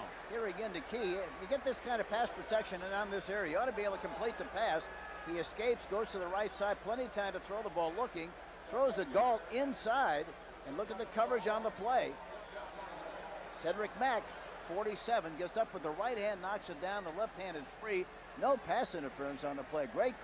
Really a great play by Cedric Mack. So here's Jaeger for a 30-yard field goal attempt. And he drives it right through there to be 2 out of 4 on the day. All the Raiders have been able to come up with 2 field goals by Jaeger, and it is now 7-6 with 21 seconds remaining in the first half. Jaeger's unconscious from inside the 40, but shaky outside the 40. 2 teams here, Hank, who have had coaching changes already this season, with Art Shell and Hank Kuhlman each taking over. But they're not alone, and I think there may be some more to come. I'm sure that's a feeling around the league, that there might be another 3 or 4 moving on to another location after the conclusion of this season. And if we win and I get a chance to stay, that's great. If I don't, that's the way it is. But at least I'll be able to look myself in the mirror and be able to shave without being ashamed.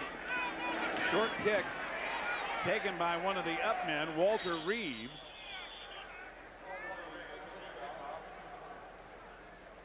And now just 15 seconds remaining in the half, and Phoenix has the ball back.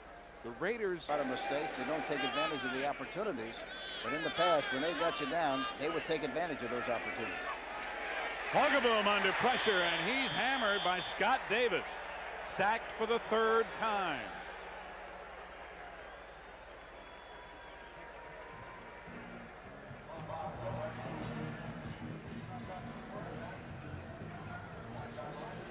However, perhaps somewhat surprisingly, have the lead. Meanwhile, the Raiders have been able to capitalize only twice for field goals. Well, you know, that really is a meaningless thing because, you know, I remember one year we... Darrell Usher are back deep for Phoenix. Sekahima at the 8-yard line. Out to about the 24.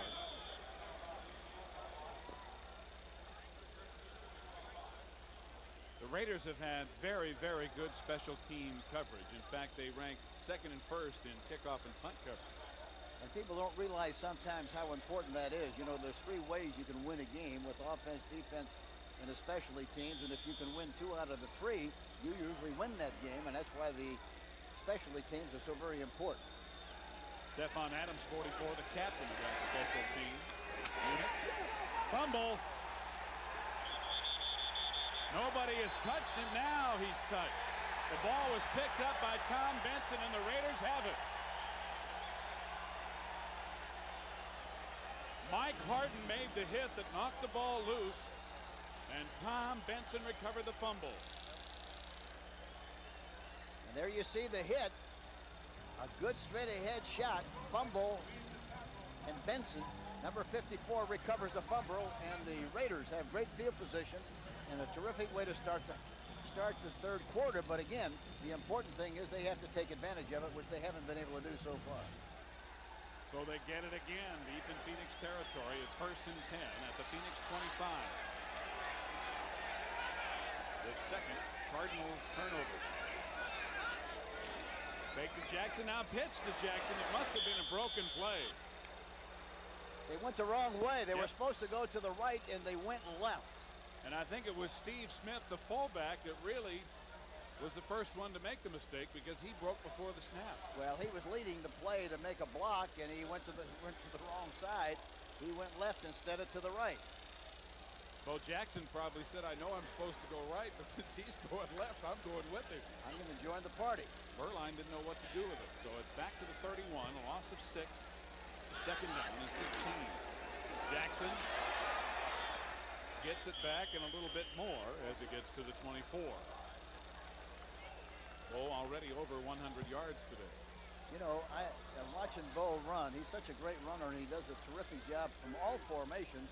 But I really think that, you know, he does such an exceptional job from the I formation where he has 2 extra yards to run and read and respond and see what he's doing. And I think he's much, much more effective to make big plays from that formation maybe than he would from the normal formation. With his speed, it certainly helped him get outside. Well, you have to get him in space. That's the important thing. He's out of there now as it is 3rd down and 9.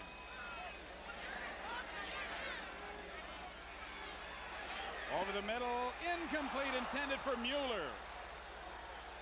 Mueller covered by Ken Harvey, but the ball just overthrown.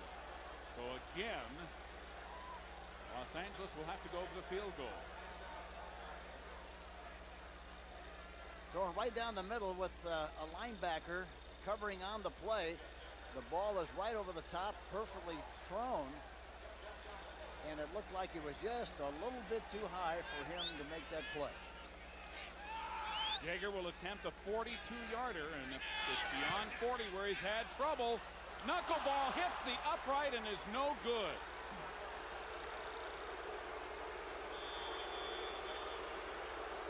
Jeff Jaeger fails again from beyond 40 yards, and it remains Phoenix 7, Los Angeles 6.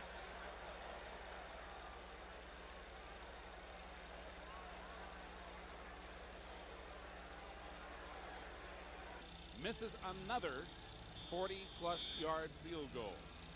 You know, the tough thing about missing a field goal as far as professional football is concerned, somebody has to go over to Jaeger and try to pep him up a little bit. You know, everybody escapes and leaves him, and he's got all that time to worry about the kicks that he's missed, and he's got to do something about it. Good fake by Hogaboom as he gets it to Earl Farrell, and Farrell gets out to about the 38.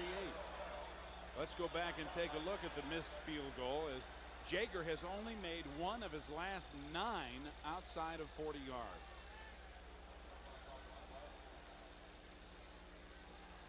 You can't see what happened on the play from this angle, but you know, sometimes the left foot, if it's not exactly right, or if you're too close to the ball and you don't get a chance to get the flaps up. Unnecessary roughness defense, personal foul, unnecessary roughness offense, penalties are offset.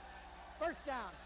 Well, again, there was a little extracurricular activity after the play, so the penalties wipe each other out. Jerry Robinson called the infraction on the part of the Raiders. I don't know if somebody might have gotten a hand on that ball, Hank. The way it went up there. Yeah, it was funny the way it went up there. If nobody touched it, he had to kick it right in the middle of the ball to kick it that low. Really hard to tell. Here's Farrell again, and he gets a couple to about the 41.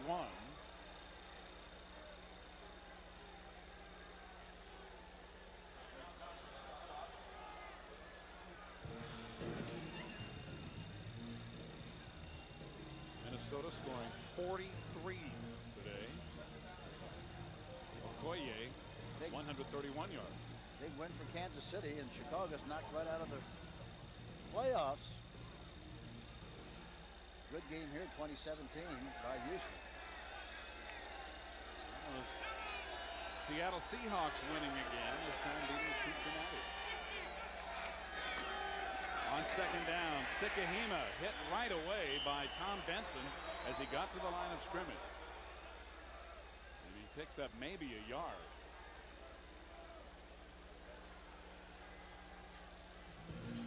Benson, number 54, comes in on the left side here. There you see him.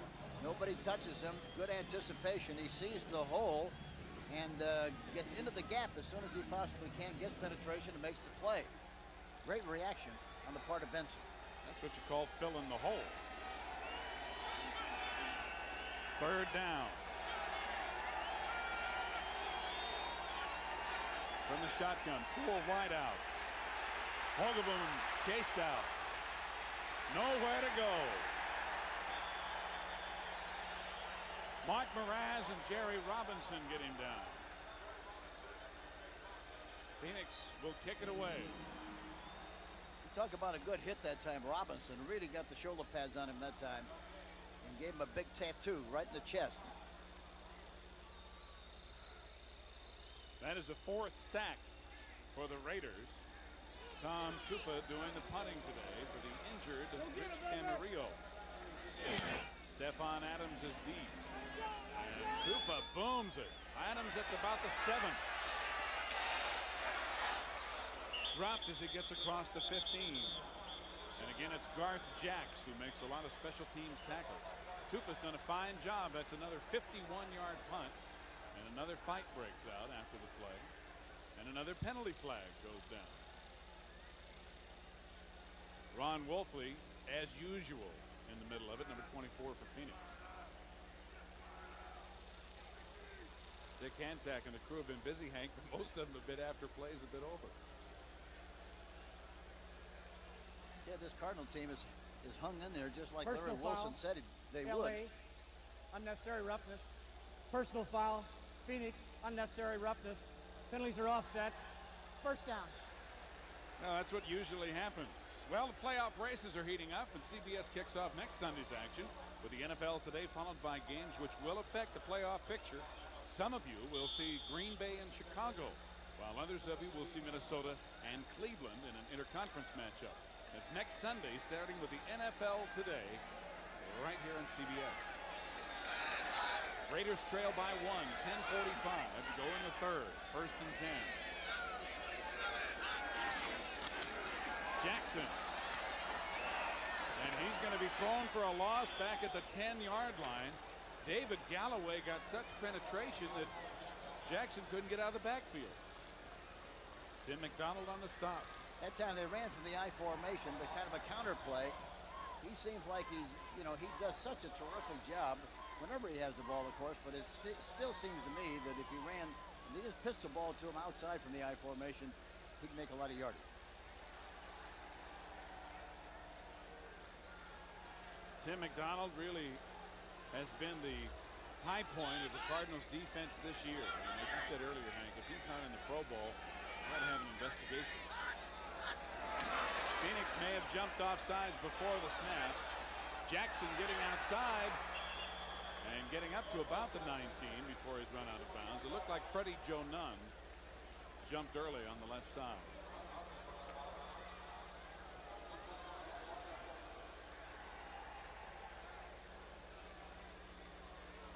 Offsides against Phoenix.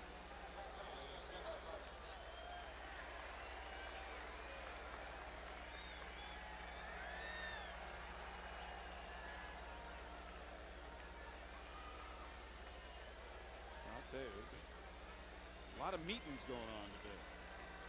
Offside. Defense, number 78. 5-yard penalty. Repeat the down. 2nd down.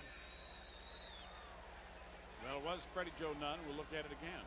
On the left side there, Freddie Joe Nunn, number 78. There he is. He jumps 5 yards. That moves the ball out to the 15. It is 2nd down and 12.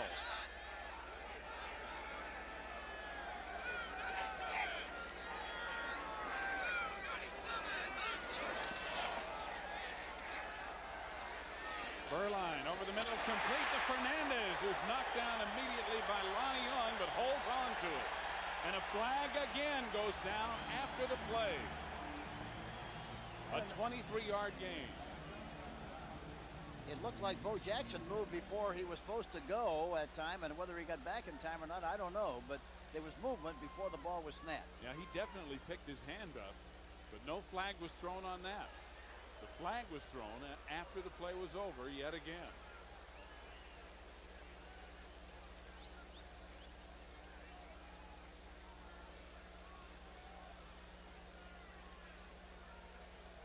If the completion stands, it would give Los Angeles a first down. Delay of the game. Demonstration by the offense. 5-yard penalty. First down. So they are calling Mervin Fernandez for spinning the football after the play. Boy, that to me, Hank, is a pretty borderline call. That really is. Watch. Carter's looking inside. Evidently he's playing a zone. And Fernandez goes inside, catches the ball high, gets hit there by Cedric Mack. And then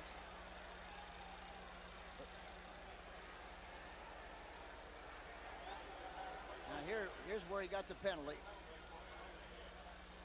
He gives it the old tops job. A little spin there. Does a good job, makes a spin good. Yeah. It was Lonnie Young who made the tackle. I'm sorry, I think it was Lonnie Young, 43.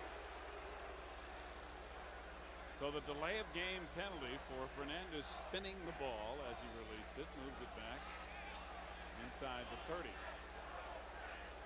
Now, is it a first down or isn't it? They have not moved the chain. It's been like 5 yards. It is first and 10. Right, it certainly ought to be first and 10 as it came after the play. Now they do move the chain.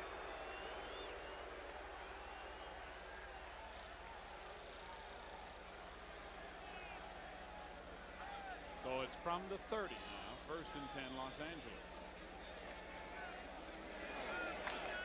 Not only have we seen quite a few penalties, Hank, we've seen some different penalties. Unusual penalty. Yes, that's right. Jackson, maybe 3 to the 33 is all. He's going to go back over 100 yards. He was over 100, and then the loss of 7 moved him back under 100, and so he could be back at 100 yards now.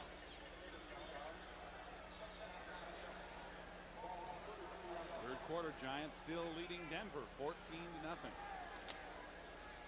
Giants have got to have it in the snow. Cleveland by 7 over Indianapolis. Jackson is right at 100 yards for the 3rd time today.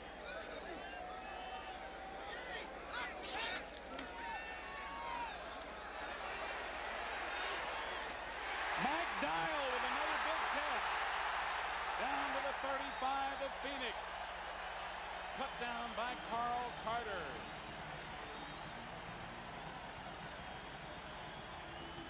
A 33-yard gain by the young man who was certainly the star last week. They're coming after him, and they got. When he steps up into the pocket, a good push on the outside, and he gets the ball right there in the middle area. It looked like it was a zone again. He hit the middle spot, made the catch. And of course, he's the kind of a guy you want to hit in that situation with zone coverages, because the tight end or the back should have a great opportunity to make catches. Dial, a 240-pounder out of Texas A&M. Steve Smith cutting it back. And getting a few down to the 32, Eric Hill on the tackle for Phoenix. 7:48 to go in the 3rd quarter. Phoenix by 1, and the Raiders driving.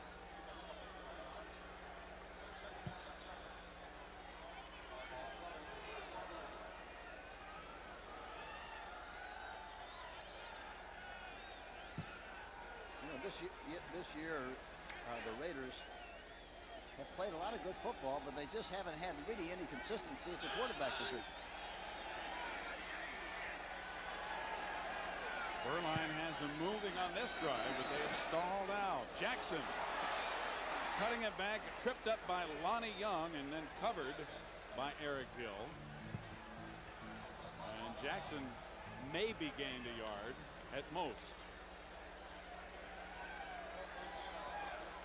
Bo today still right at 100 as he's credited with no gain, but he's still outrushed the Cardinals by 32 yards. Third down, 7. The Cardinals have two good safety people, I tell you, in Young and they got it. They have been coming up and supporting very well. You're right, Hank. Over the middle again, incomplete, intended for Marcus Allen. He was open at about the 20, but the pass was too tall.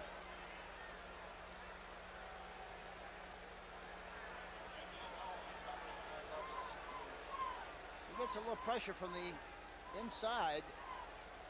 There you see it. You see the hit. It looked like Sadler got the penetration and got the hit right about the time he was getting ready to throw the football, and he throws it incomplete. Well, here's Jeff Jaeger for another plus 40 field goal attempt. 48 yards. He's 1 for 9. He hit this one very well, and it is good.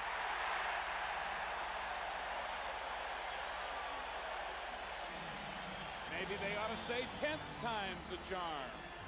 The Raiders go back out in front 9-7 on a 48-yarder by Jeff Jaeger.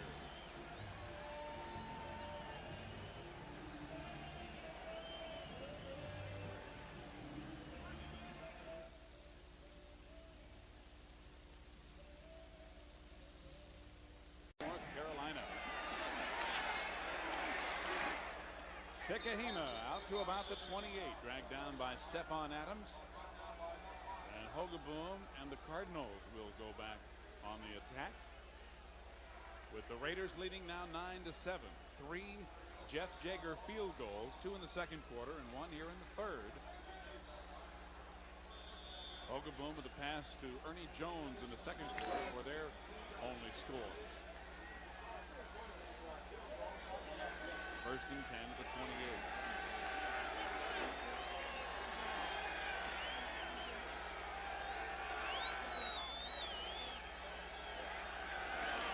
Earl Farrell driving forward to about the 33.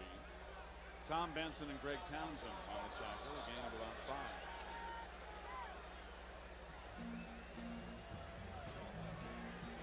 Farrell and the Cardinals have not had a back, Hank, gain 100 yards in a game for the last 21 games. And Farrell with only 39.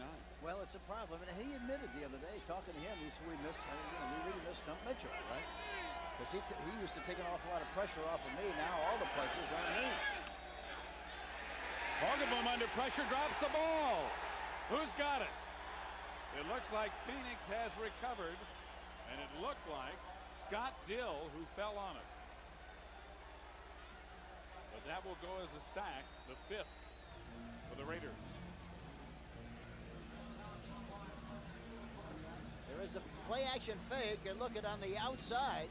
He goes around the block and then makes the tackle in the sack. We're talking about Townsend.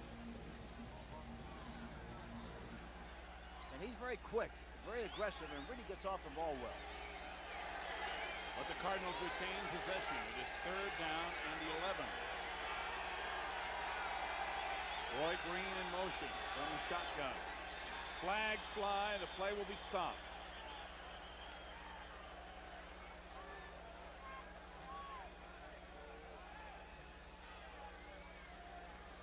False start. Offense, number 61. 5-yard penalty. Still 3rd down. Lance Smith, the right guard, moving too soon. And the penalties are hurting the Cardinals. Can't get over all the penalties this late in the season. Now, this looks really, in a lot of cases, like a preseason game with all the mistakes that are being made here. Basic fundamental mistakes here that have been made here this afternoon. And on both sides of the ball, too. Neither team has been exempt.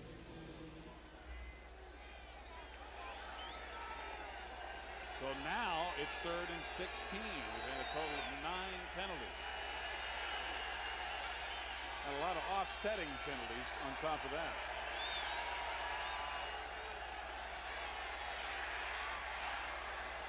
Incomplete, intended for Jones. It hit him in the hands. And the Phoenix Cardinals will have to give it away. Let's go back to Brent for an NFL Today update.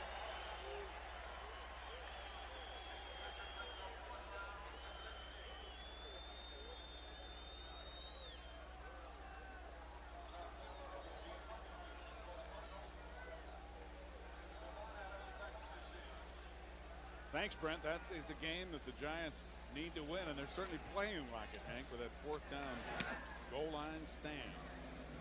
Stephon Adams calling for the fair catch, and again, Tupel with an outstanding punt.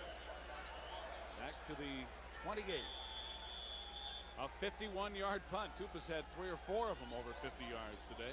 Looking on, what do you think about it? Yeah, I think they will. I think they will move, and a lot of speculation about where they're going to go. I don't think anybody knows that except Al Davis, and I don't think they're going to go back to Oakland.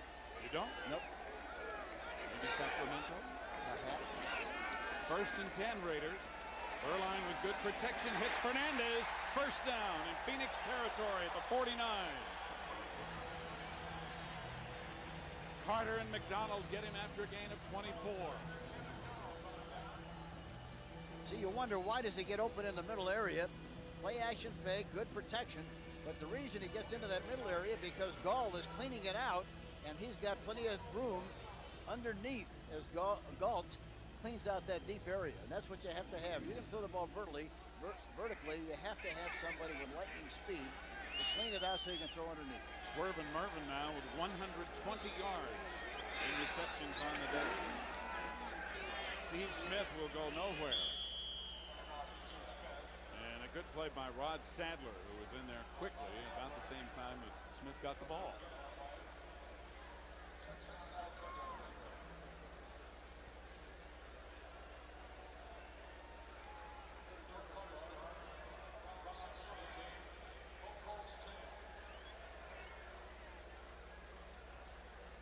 We have just over 3 minutes remaining in the 3rd quarter.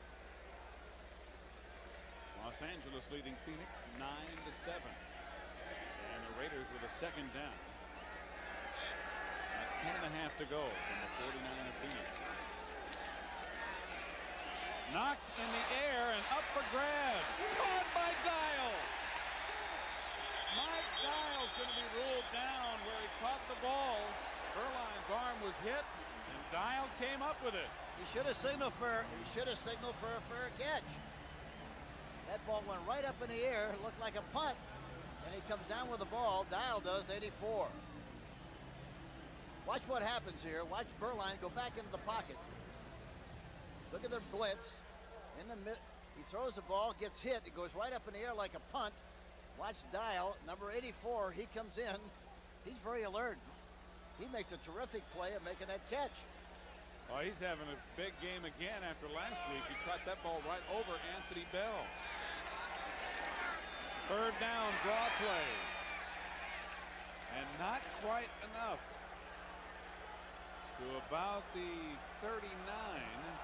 They needed to get past the 39 for the 1st down. It's going to be 4th and less than a yard as Marcus Allen was short and the crowd wants Art Shell to go for it. Art Shell told us that Marcus Allen would probably play this afternoon, but in a limited capacity, would run draws and also run some patterns. That's exactly what he's done. Trey Junkin, a backup tight end, is in the game. Along with Steve Wright. So they actually have 3 tight ends on 4th down. Jackson going to be very close. He made the yardage. He got a pretty good push at the end. It looked like it was going to be a little cluttered when he hit the hole, but he got a pretty good push. He made it. You're right, Henry. 1st down, Raiders. Good time now for a play-action pass after slamming it in there like they did. This would be a good time, a perfect time for a play-action pass right here. The ball is at the 38 of Phoenix. 40 seconds remaining in the 3rd quarter. And the Raiders, who trailed, now lead by 2. This is the 6th play of the drive. Fake play-action pass. Erline going long as the penalty flag is down, incomplete. Intended for Willie Galt. And Lonnie Young, the free safety, just tore the ball away from him, but there was a flag at the line of scrimmage. Holding against Los Angeles.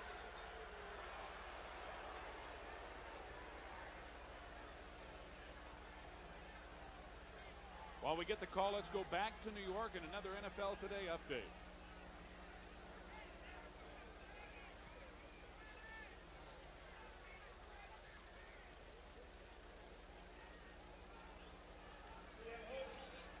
Offense, number 68. Thanks, Brent. Boy, when you're up against Elway and company, and especially on their home turf, Hank, it's not easy. Yeah, anything can happen with a great quarterback like he is, and of course the things he does on his own to make things happen. It's never over until it's over. The holding penalty was actually on two different players. Bruce Wilkerson and Don Mosbar of the Raiders were both called for offensive holding. So it's going to be first down and 20. Ball now back at the 48 of Phoenix. Smith in motion. Fake pitch. Burline setting up a screen to the tight end. Overthrows the intended receiver, Ethan Horton. Horton, who was a fine running back at the University of North Carolina many years ago, now a tight end. And Gary Hadd was shaken up on the play for Phoenix. It was a good idea, but bad execution.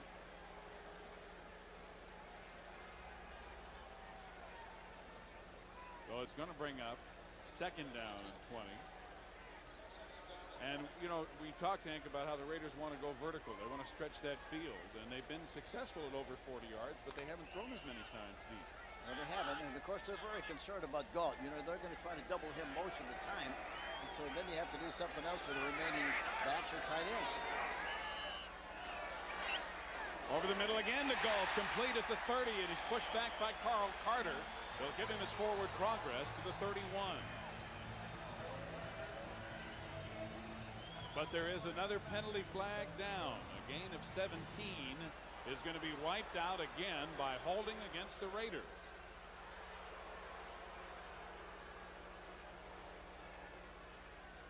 Eight seconds remaining Holding. in the quarter. Offense, number 63. 10-yard penalty. Repeat the down. Second down. Well, this time it's John Giesek, the left guard. And so the Raiders are going the wrong way. They are now back to the 42, and it's the 11th penalty of the game. You add to that all the extracurricular stuff and the offsetting unnecessary roughness penalties, and a few calls. Now time runs out as they started the clock, and it ran out before a play could get off. That's the end of the third quarter with the score still Los Angeles 9 and Phoenix 7.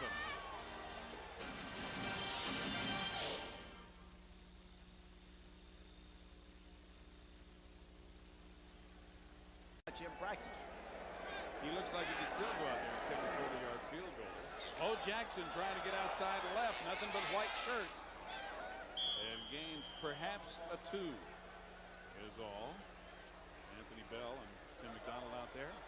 We're at the Los Angeles Memorial Coliseum. Steve Zabriskie and Hank Stram, where the Raiders are leading the Phoenix Cardinals 9-7 as we start the fourth quarter of play. And it has been a tight game all the way. As has been a tradition here, the Raiders are sitting on their helmets. Greg Townsend, number 93, who's done an outstanding job this afternoon and also during the course of the season. Yep. Presented with the Raiders Commitment to Excellence Award prior to the game. Third down and a cab ride. Screen over the middle, incomplete to Marcus Allen, and another penalty flag goes down. They've been trying to get the ball to Allen, but they have been unable to. And it's going to be against the Raiders again. Marcus Allen, of course, won the Heisman Trophy. The Raiders seem to have a corner on the market. Offense, number 68. Penalty decline. Fourth down. Bruce Wilkerson again, the guilty party. So the Raiders will have to punt it away on 4th and 29. By Sikahema, dropping back to about his 15. Jeff Gossett will kick it away from outside his 30.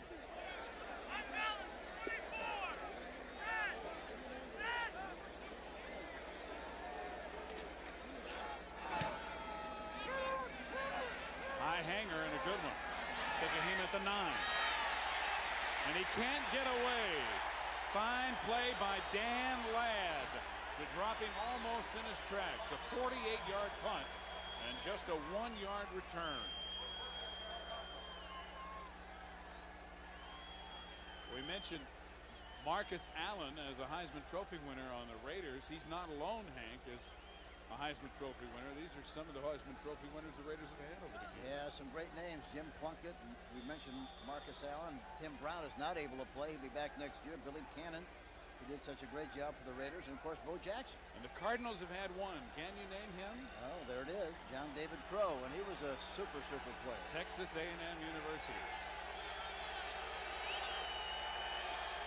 This is the Phoenix Cardinals' worst starting field position today as Sekahima cuts it back and gets out to about the 16. Dragged down by Jerry Robinson. So a good gain on first down. Sekahima out of Brigham Young University has been a versatile do-everything guy.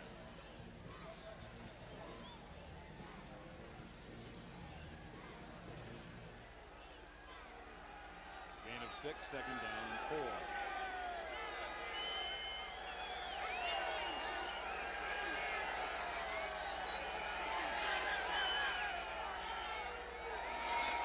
Earl Farrell squeezing through a hole before he's driven back at about the 20. He's going to be close to a first down. Howie Long and Mike Wise making the tackle. We'll see if he got enough. He did. He got enough for the first down. There is the very highly touted draft choice Tim Rosenbaum, who is on the sidelines, who has hardly played at all. And Hank, there's a clamoring in Phoenix for him to get in the game. Well, I asked him before the game whether he thought he would play, and he said he thought perhaps he would. If they got into trouble, they're not in trouble yet. You know, I think what's happened here this afternoon is certainly not the fault of Jerry Hogaboom. Hogaboom to pass on first down. Has time. Incomplete. Tipped and incomplete. Roy Green missed it, but it was up for grabs for a few seconds, but landed out of bounds.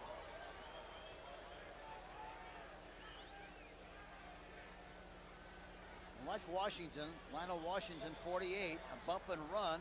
He gives him a shove after he goes by the 5-yard area. The ball is thrown over the top, but you talk about good coverage. You talk about being with him step for step. Washington was that. The ball then hit Tom Benson's arm and was up in the air. There with the glasses, Tim Brown, one of the 3 Heisman Trophy winners the Raiders have on the roster right now. Brown is on injured reserve. Over the middle for Ernie Jones, who can't hold on. And again, he is hammered right away. Lionel Washington and Ernie Jones have been going at it all day long.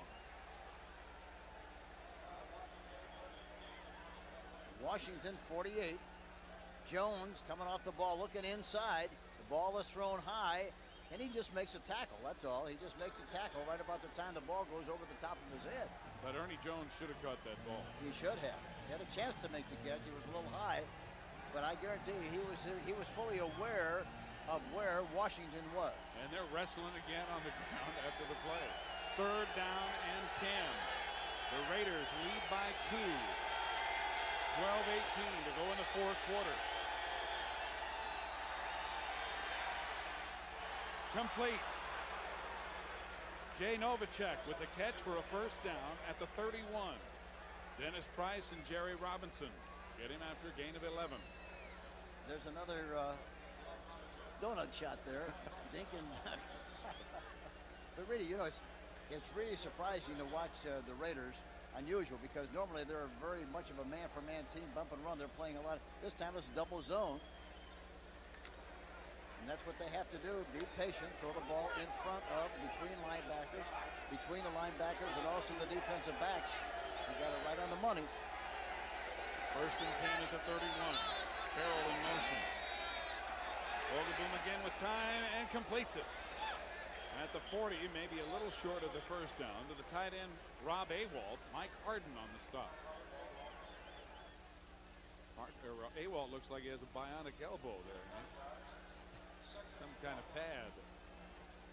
This time of the year, look at that pad. Look at the size of it. They got pads all over them because most of them are playing with a lot of aches and pains, which is expected this late in the season. Ewald, one of the very few not to be out with an injury for Phoenix this year. Almost like it looks like a baseball glove hanging on his elbow. or a hockey goalie's glove. Second down and 1. Nowhere to go. Bob Golick waiting right in the hole. And it'll be third down. When Golick and Howie Long are standing side by side, there's no room. Golick 79. There again, he gets the penetration. He's really done a terrific job inside there this afternoon, and of course he's done a good job since he's been with the Raiders. And he's really provided a lot of pressure on Kennard, the center, who is really a very fine center for the Cardinals. Golick now in his 10th year in the league. Third down and 1. Farrell has the first down as he gets to the 44.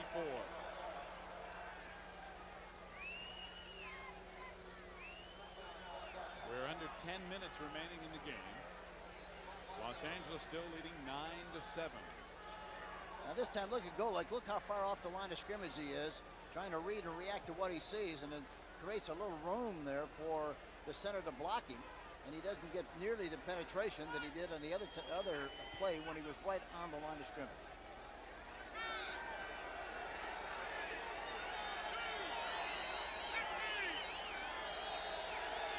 Each of their own 44. Bogaboom airing it out for Jones with a catch at the 20 of Los Angeles. Ernie Jones holding on and apparently shaken up for a 35-yard gain. Terry McDaniel was right with him, but so first and 10 at the 20 for Phoenix. Big play has put them in scoring position as they trail by 2. Earl Farrell with a hole. Inside the 15 to the 14. Anderson got him around the ankle. 8.5 minutes remaining in the game. They got off the mark pretty good that time, so did Farrell. You think they ought to stay with the run down here, Hank? Or? Well, they're moving the ball. Yeah, they ought to take as much time off the clock as they possibly can. They might throw a play action. They got one back here. They won't do that now. This is their first time inside the Raiders' 20. Sikahema hit in the backfield and dropped by Scott Davis.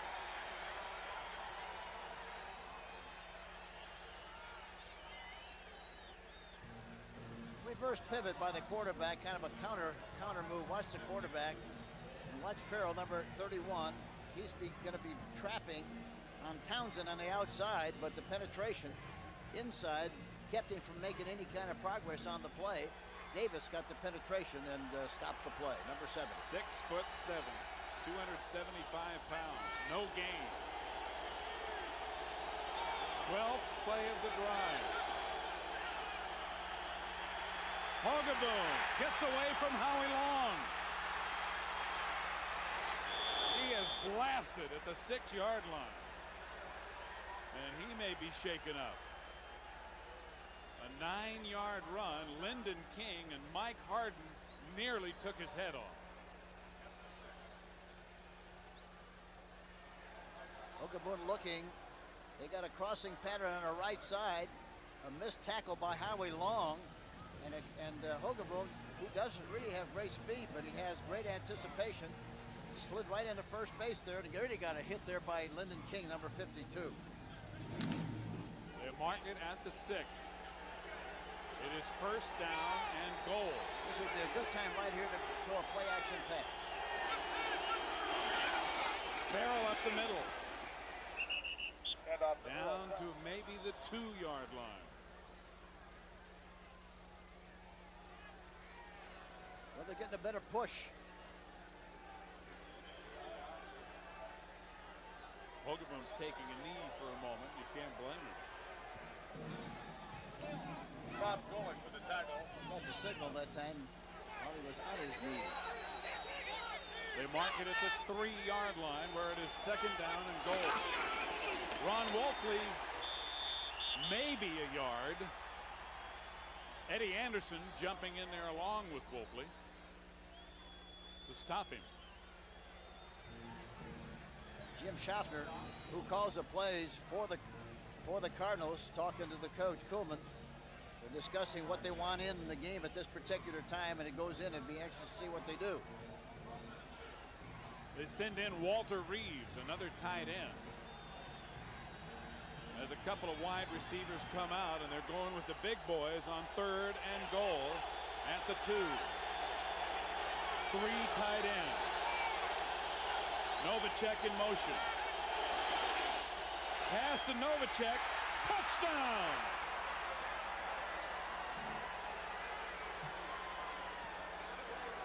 The Cardinals quiet the crowd with a 3rd and goal from the 2. Novacek went into the formation and out and caught the ball for the touchdown. Well, you're talking about going up and getting it. Novacek, number 85. Look at this. He goes back and throws it to him on the outside. And really, the coverage is not that bad, really. He's right there with him. Benson is right there and watches the ball come into Novacek's hands, and he makes the catch for the touchdown. Novacek, a decathlete in college, using a little of that leaping ability. Here's Al Del Greco for the extra point with 5:10 left to go in the game. Phoenix is back on top of the Raiders as they lead it now 14-9.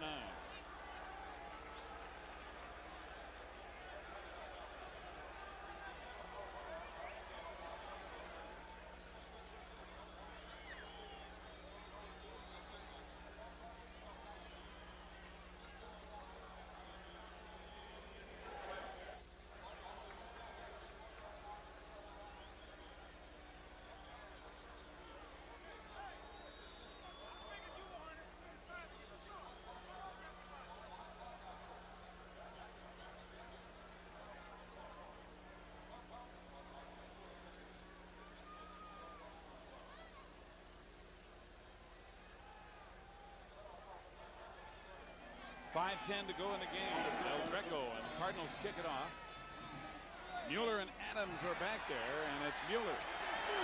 Good hole. Del Greco cuts him down as he gets it into Phoenix territory, along with Jay Taylor. A 48-yard return by Vance Mueller. The Raiders will be in business when we come back.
Summary of the game so far shows that Hogeboom has been able to capitalize a couple of times, and the Raiders' missed opportunities early, Hank, could probably hurt them at this point, as Phoenix, after a 90-yard drive, leads at 14-9. Now the Raiders with their big returner back in it with good field position. Yeah, it's amazing how that, you score a touchdown, and for some reason or other, a lot of times you have the feeling that we're back in business and they relax a little bit and they let them right off the hook with good field position. And now, of course, the Raiders have a great opportunity to get back in this football game again. Well, the way that the Phoenix Cardinals took the lead was on a long touchdown or drive of 90 yards, and we'll show you the touchdown once again in a moment. First and 10 Raiders after the 48-yard return by Vance Mueller. Burline throws it low and incomplete, intended for Willie Galt. It was a 3rd and goal from the 2 when Hogaboom threw it to Novacek for the TD. This was like the old bump and run play for the outside receivers. Benson was right there in good shape, but Novacek just jumped up, out-leaped him, and made the catch. A beautiful play by Jay Novacek, number 85. And that has given Phoenix a 14-9 lead. It is 2nd down and 10. And there's Novacek on the sideline. Burline passing quickly, complete to Galt. And Galt tackled immediately. The ball came out, but he is ruled to be down by contact. Ken Harvey on the stop. And it may be close enough for them to measure. And they are going to measure and see if it's enough for a first down. Steve Burline trying to get it going. He's under 50% completions today, but he does have 235 yards. Tom Walsh is calling the plays for the Raiders on the sideline, sending him in to Burline.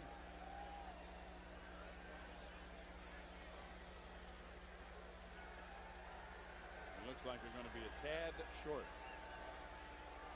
The skosh shy. A bit nigh of the pole. Something like that anyway. Yeah, I can understand that. They didn't make it, in other words. I have to decipher all that stuff and try to figure out what you said. Skosh a tad, a bit, Oh, sure. It was close.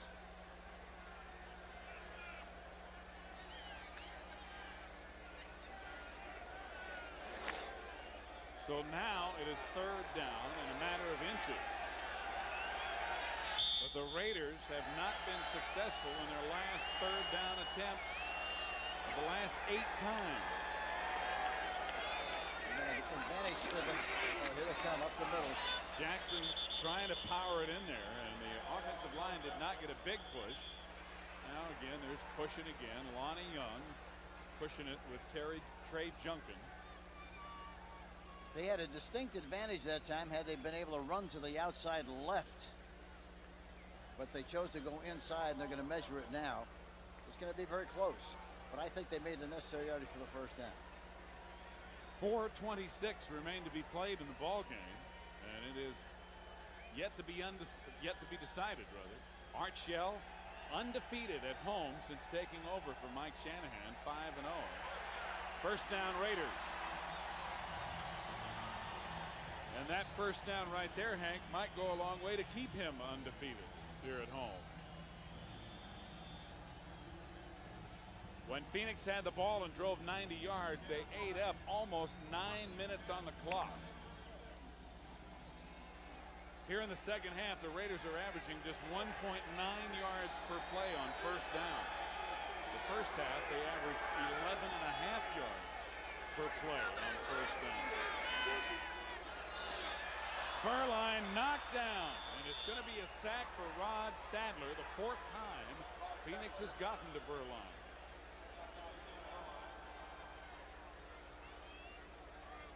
Sadler got the penetration like he was in the huddle. Got off the ball in good shape, and there he is right up the middle. It didn't look like anybody got a piece of him at all. Burline was lucky enough to duck underneath the would-be blow, but it's still a sack, and they lose yardage on the play. Had he maintained his feet, Freddie Joe Nunn was there ready to finish him off. The ball is back at the 44 of Phoenix. Second down, 18. Burline firing complete to Mike Dials. And the big tight end is inside the 35. Ken McDonald and Lonnie Young stopping. Playing this kind of defense, the tight end should be open. Here's Dial coming to the outside, makes a square move, makes the catch against the zone. Young jumps up on top and makes the tackle. And of course, McDonald is trying to help out too, but Young is the one that really made the tackle. He bulldogged him down after a gain of 12. Third down and 6.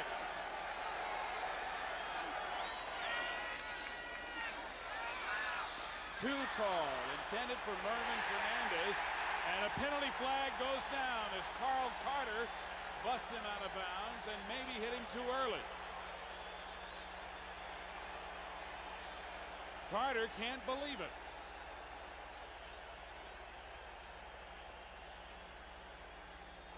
Pass interference. Defense, number 41, first down. When you see a player take his helmet off, you know he's hot. Hank Kuhlman just took his hat off. And he's hot.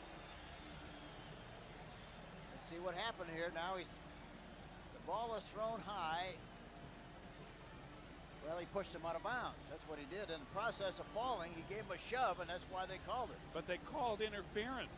I can't understand that. I could understand if they called him for hitting him late, but they called it as pass interference, and I didn't see it. I didn't either. I thought maybe that's why they were calling it at the end of the play, but if it's pass interference, I didn't see any pass interference. The pass interference call is being reviewed right now, apparently, by the replay official, Bill Swanson. So Carter, who is still walking around in total disbelief, may get a reprieve. Here's the announcement. Pass interference. Defense, number 41, first down. So it is upheld by the replay official as being pass interference.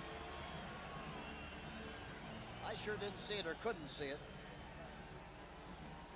Well, it moves the ball to the 18-yard line, and it is the 6th play of the drive for Oakland. And the pass interference penalty on third down keeps the drive alive.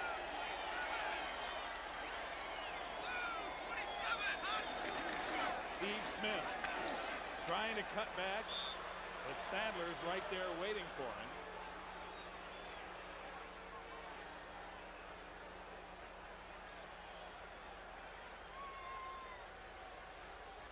So Los Angeles will face a second down in about 9 as he gained 1. Now we're under 2.5 minutes to play in the game. Phoenix leading LA 14-9.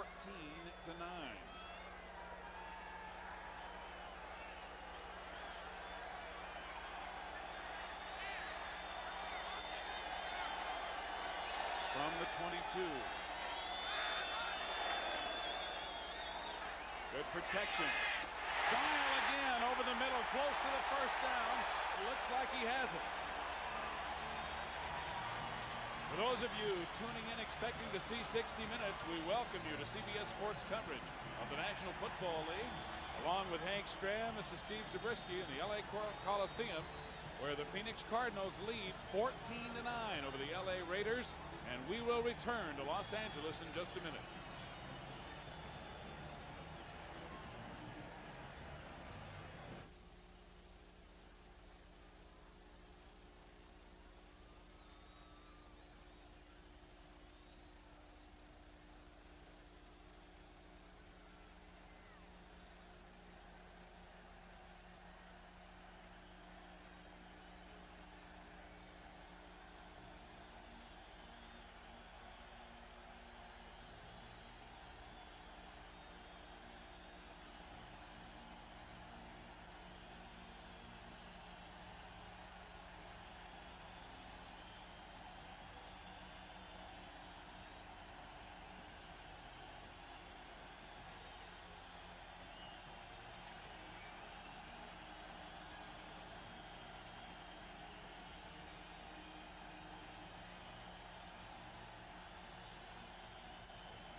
Under 2 minutes to play. Phoenix leading by 5, but the Raiders with first and 10 at the Phoenix 13.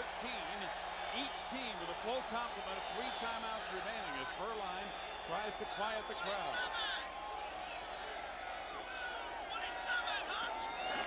Jackson. Smith with a block. Jackson hurdling to the 4.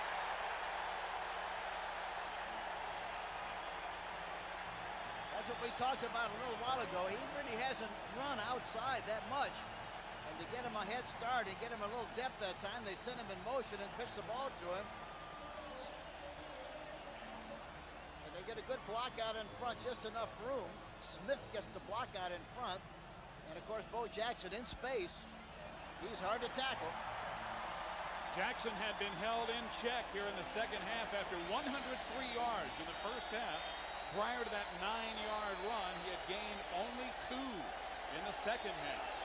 I still don't understand why they didn't let him run to the I formation. That's what he does best. Well, they now have it. Second down. About a yard to go. Timeout now is called by Los Angeles. They're on the 4-yard line. 1:50 to play when we return to the Coliseum.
This place is far from full, but they're making plenty of noise as the Raiders trail by 5. They took their first timeout. They have 2 remaining with 1:50 to play. Hogeboom with 2 TD passes. The Raiders have not yet scored a touchdown, but they have second down and 1 at the Phoenix 4-yard line.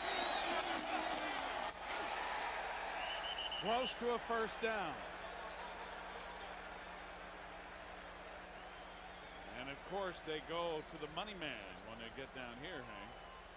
Who else? Who else, huh? We'll see if they do, in fact, have enough for a first down. It will give them first and goal at the 3. And Art Shell waits to look. It is not enough for a first down. It is going to be third down and about a foot to go.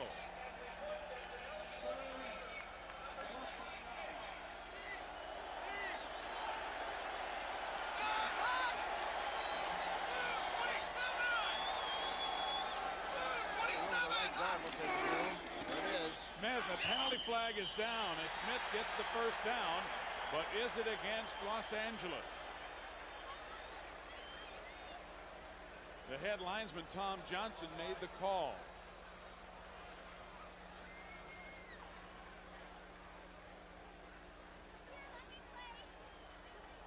False start. Offense, number 68, still third down. Bruce Wilkerson called for a penalty for the 3rd time today. Let's look for number 68. The right tackle. There he is.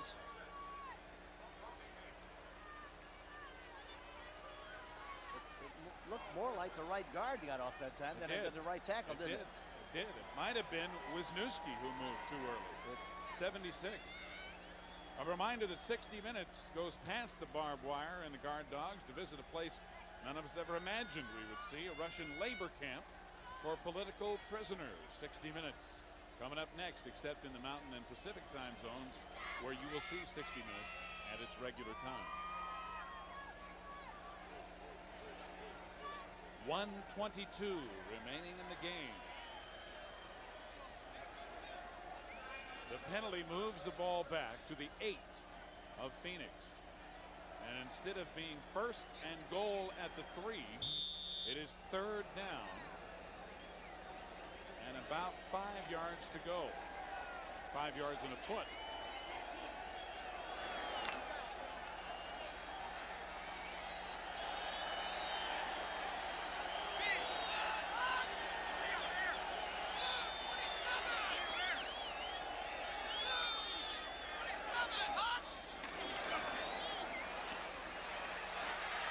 Into the end zone and overthrowing is Berline. He had Steve Smith and Mervyn Fernandez there. But the clock stops with 1:18 to play, and it'll be fourth down for the Raiders. They trail by 5, so the field goal won't do them much good. Boy, that is really murder, isn't it, to get down to that close that many times in this game and not be able to score a touchdown. This is not the first time it's happened today, but it's certainly the most crucial time for them to have a penalty. Timeout is called by Phoenix with 1:18 remaining in the game.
The moon is rising here in Los Angeles, but could the sun be setting on the Raiders' playoff hopes? Denver has lost to the New York Giants 14-7 this afternoon. The Raiders at 7-6 must win their 3 remaining games, and now they trail 14-9 with 1:18 left to play here, and they're faced with 4th and 5.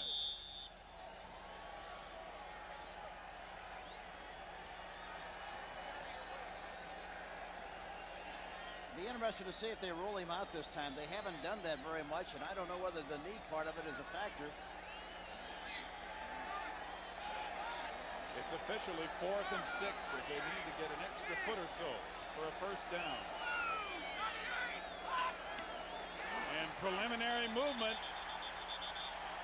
Flags fly, and who was it? Was Phoenix pulled off, or did they jump off? They're all pointing at each other. Phoenix is pointing to the Raiders, and the Raiders are pointing at Phoenix.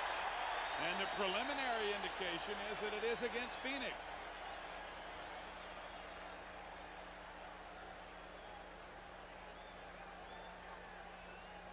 We're going to have another officials conference on this one. The ball game could hang in the balance on this call.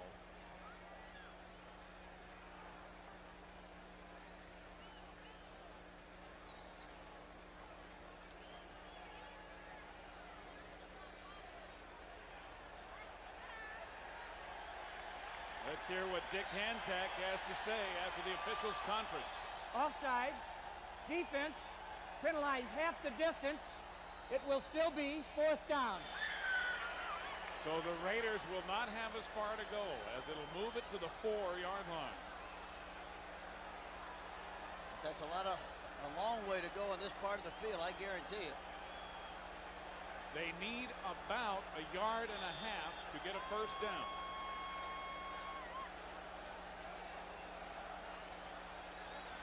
Hank Kuhlman looking on, and Art Shell getting ready to maybe send Marcus Allen into the game. And now the Raiders use a timeout. They have 1 timeout remaining. And this will just be a 40-second timeout. Well, tonight here on CBS, 60 Minutes will kick off the Sunday night lineup as usual. That'll be followed by Angela Lansbury in Murder, She Wrote. And then Kevin Dobson stars in the CBS Sunday movie, Money, Power, Murder. That's all tonight, right here on. Sometimes, however, as you know, sometimes you think long, you think wrong. That's right. In every sport. There's Al Davis biting his nails up there in the press box. Willie Gault is out of there as they've gone with the big guys again. The big tight formation. Dial on the wing and a tackle eligible, and Steve Wright is tight end. Marcus Allen over the top for the first down.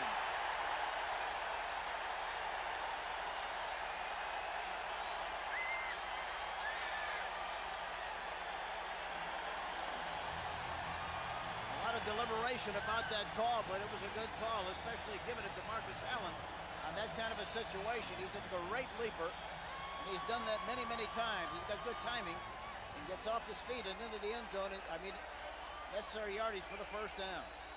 Phoenix calls a timeout. The Cardinals stopping the clock with 56 seconds remaining. See him leap, and he's got a good lean. A lot of times a guy will leap and he'll stay straight up in the air straight instead of bending like he did. He had a good lean that time and got in there for the first down.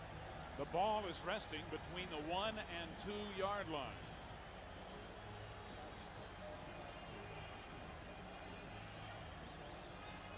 And the Raiders, who have had to settle for 3 field goals in 5 attempts, have been unable to punch it in, must do it here in the last 56 seconds or forget about the playoffs this season.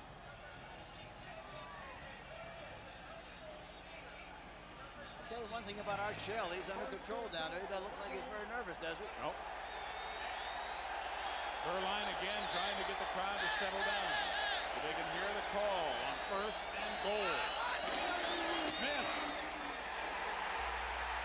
Did he make it? No signal yet. Apparently he did not. It really looked like they got a pretty good push, but evidently he didn't make it. Now the Raiders use their final timeout. Their 3rd and final timeout. This is a 40-second timeout. 43 seconds left in the game.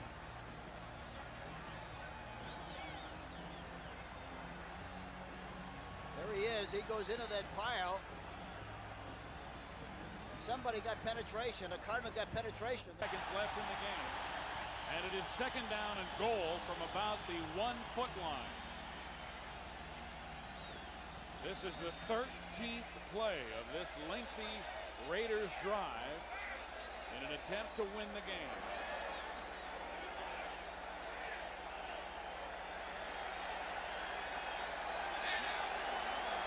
Marcus Allen is in there and he has the ball. Touchdown!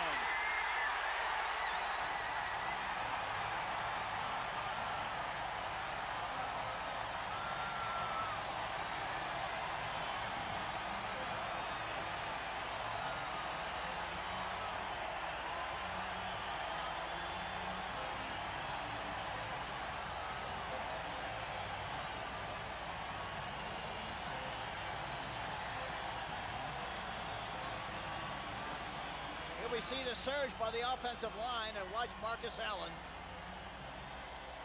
See, the nice thing about it is, as he's running, he's looking and seeing where the gap is. He didn't just leap blindly into the area. He veered off to his left a little bit while he's in the air, and got in there for the touchdown. The extra point is good. A 2-point ball game with 40 seconds to go as Los Angeles has forged back in front. Marcus Allen doing what he does so well. Probably got perfect marks on the dive even from the East German judge. Usher out to the 30. So pretty good field position for Phoenix with now 35 seconds remaining. And that was a terrible kickoff. Terrible time to make that kind of a kick. It looked like his foot hit the ground. So now the game is in the hands of Hogaboom, the Phoenix offense, and the Los Angeles defense.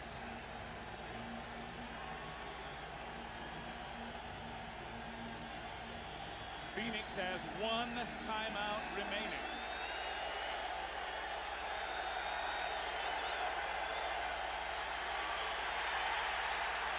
Hogaboom will run it, headed for the sideline, and out of bounds at the 45.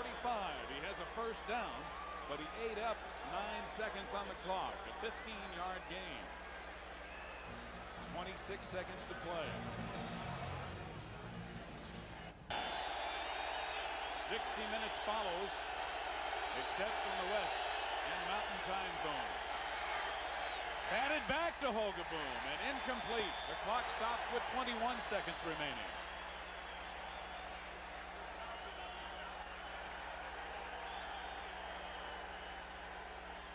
If you are thinking field goal, should Phoenix get themselves into position, Del Greco is a 50-yarder. Well, really what they have to do here, Steve, they got one more timeout left. They got to get the ball, try to get a ball about 18 or 20 yards down the field. And if they get to that spot, then call timeout. Right. Del Greco's career longest is 51 yards.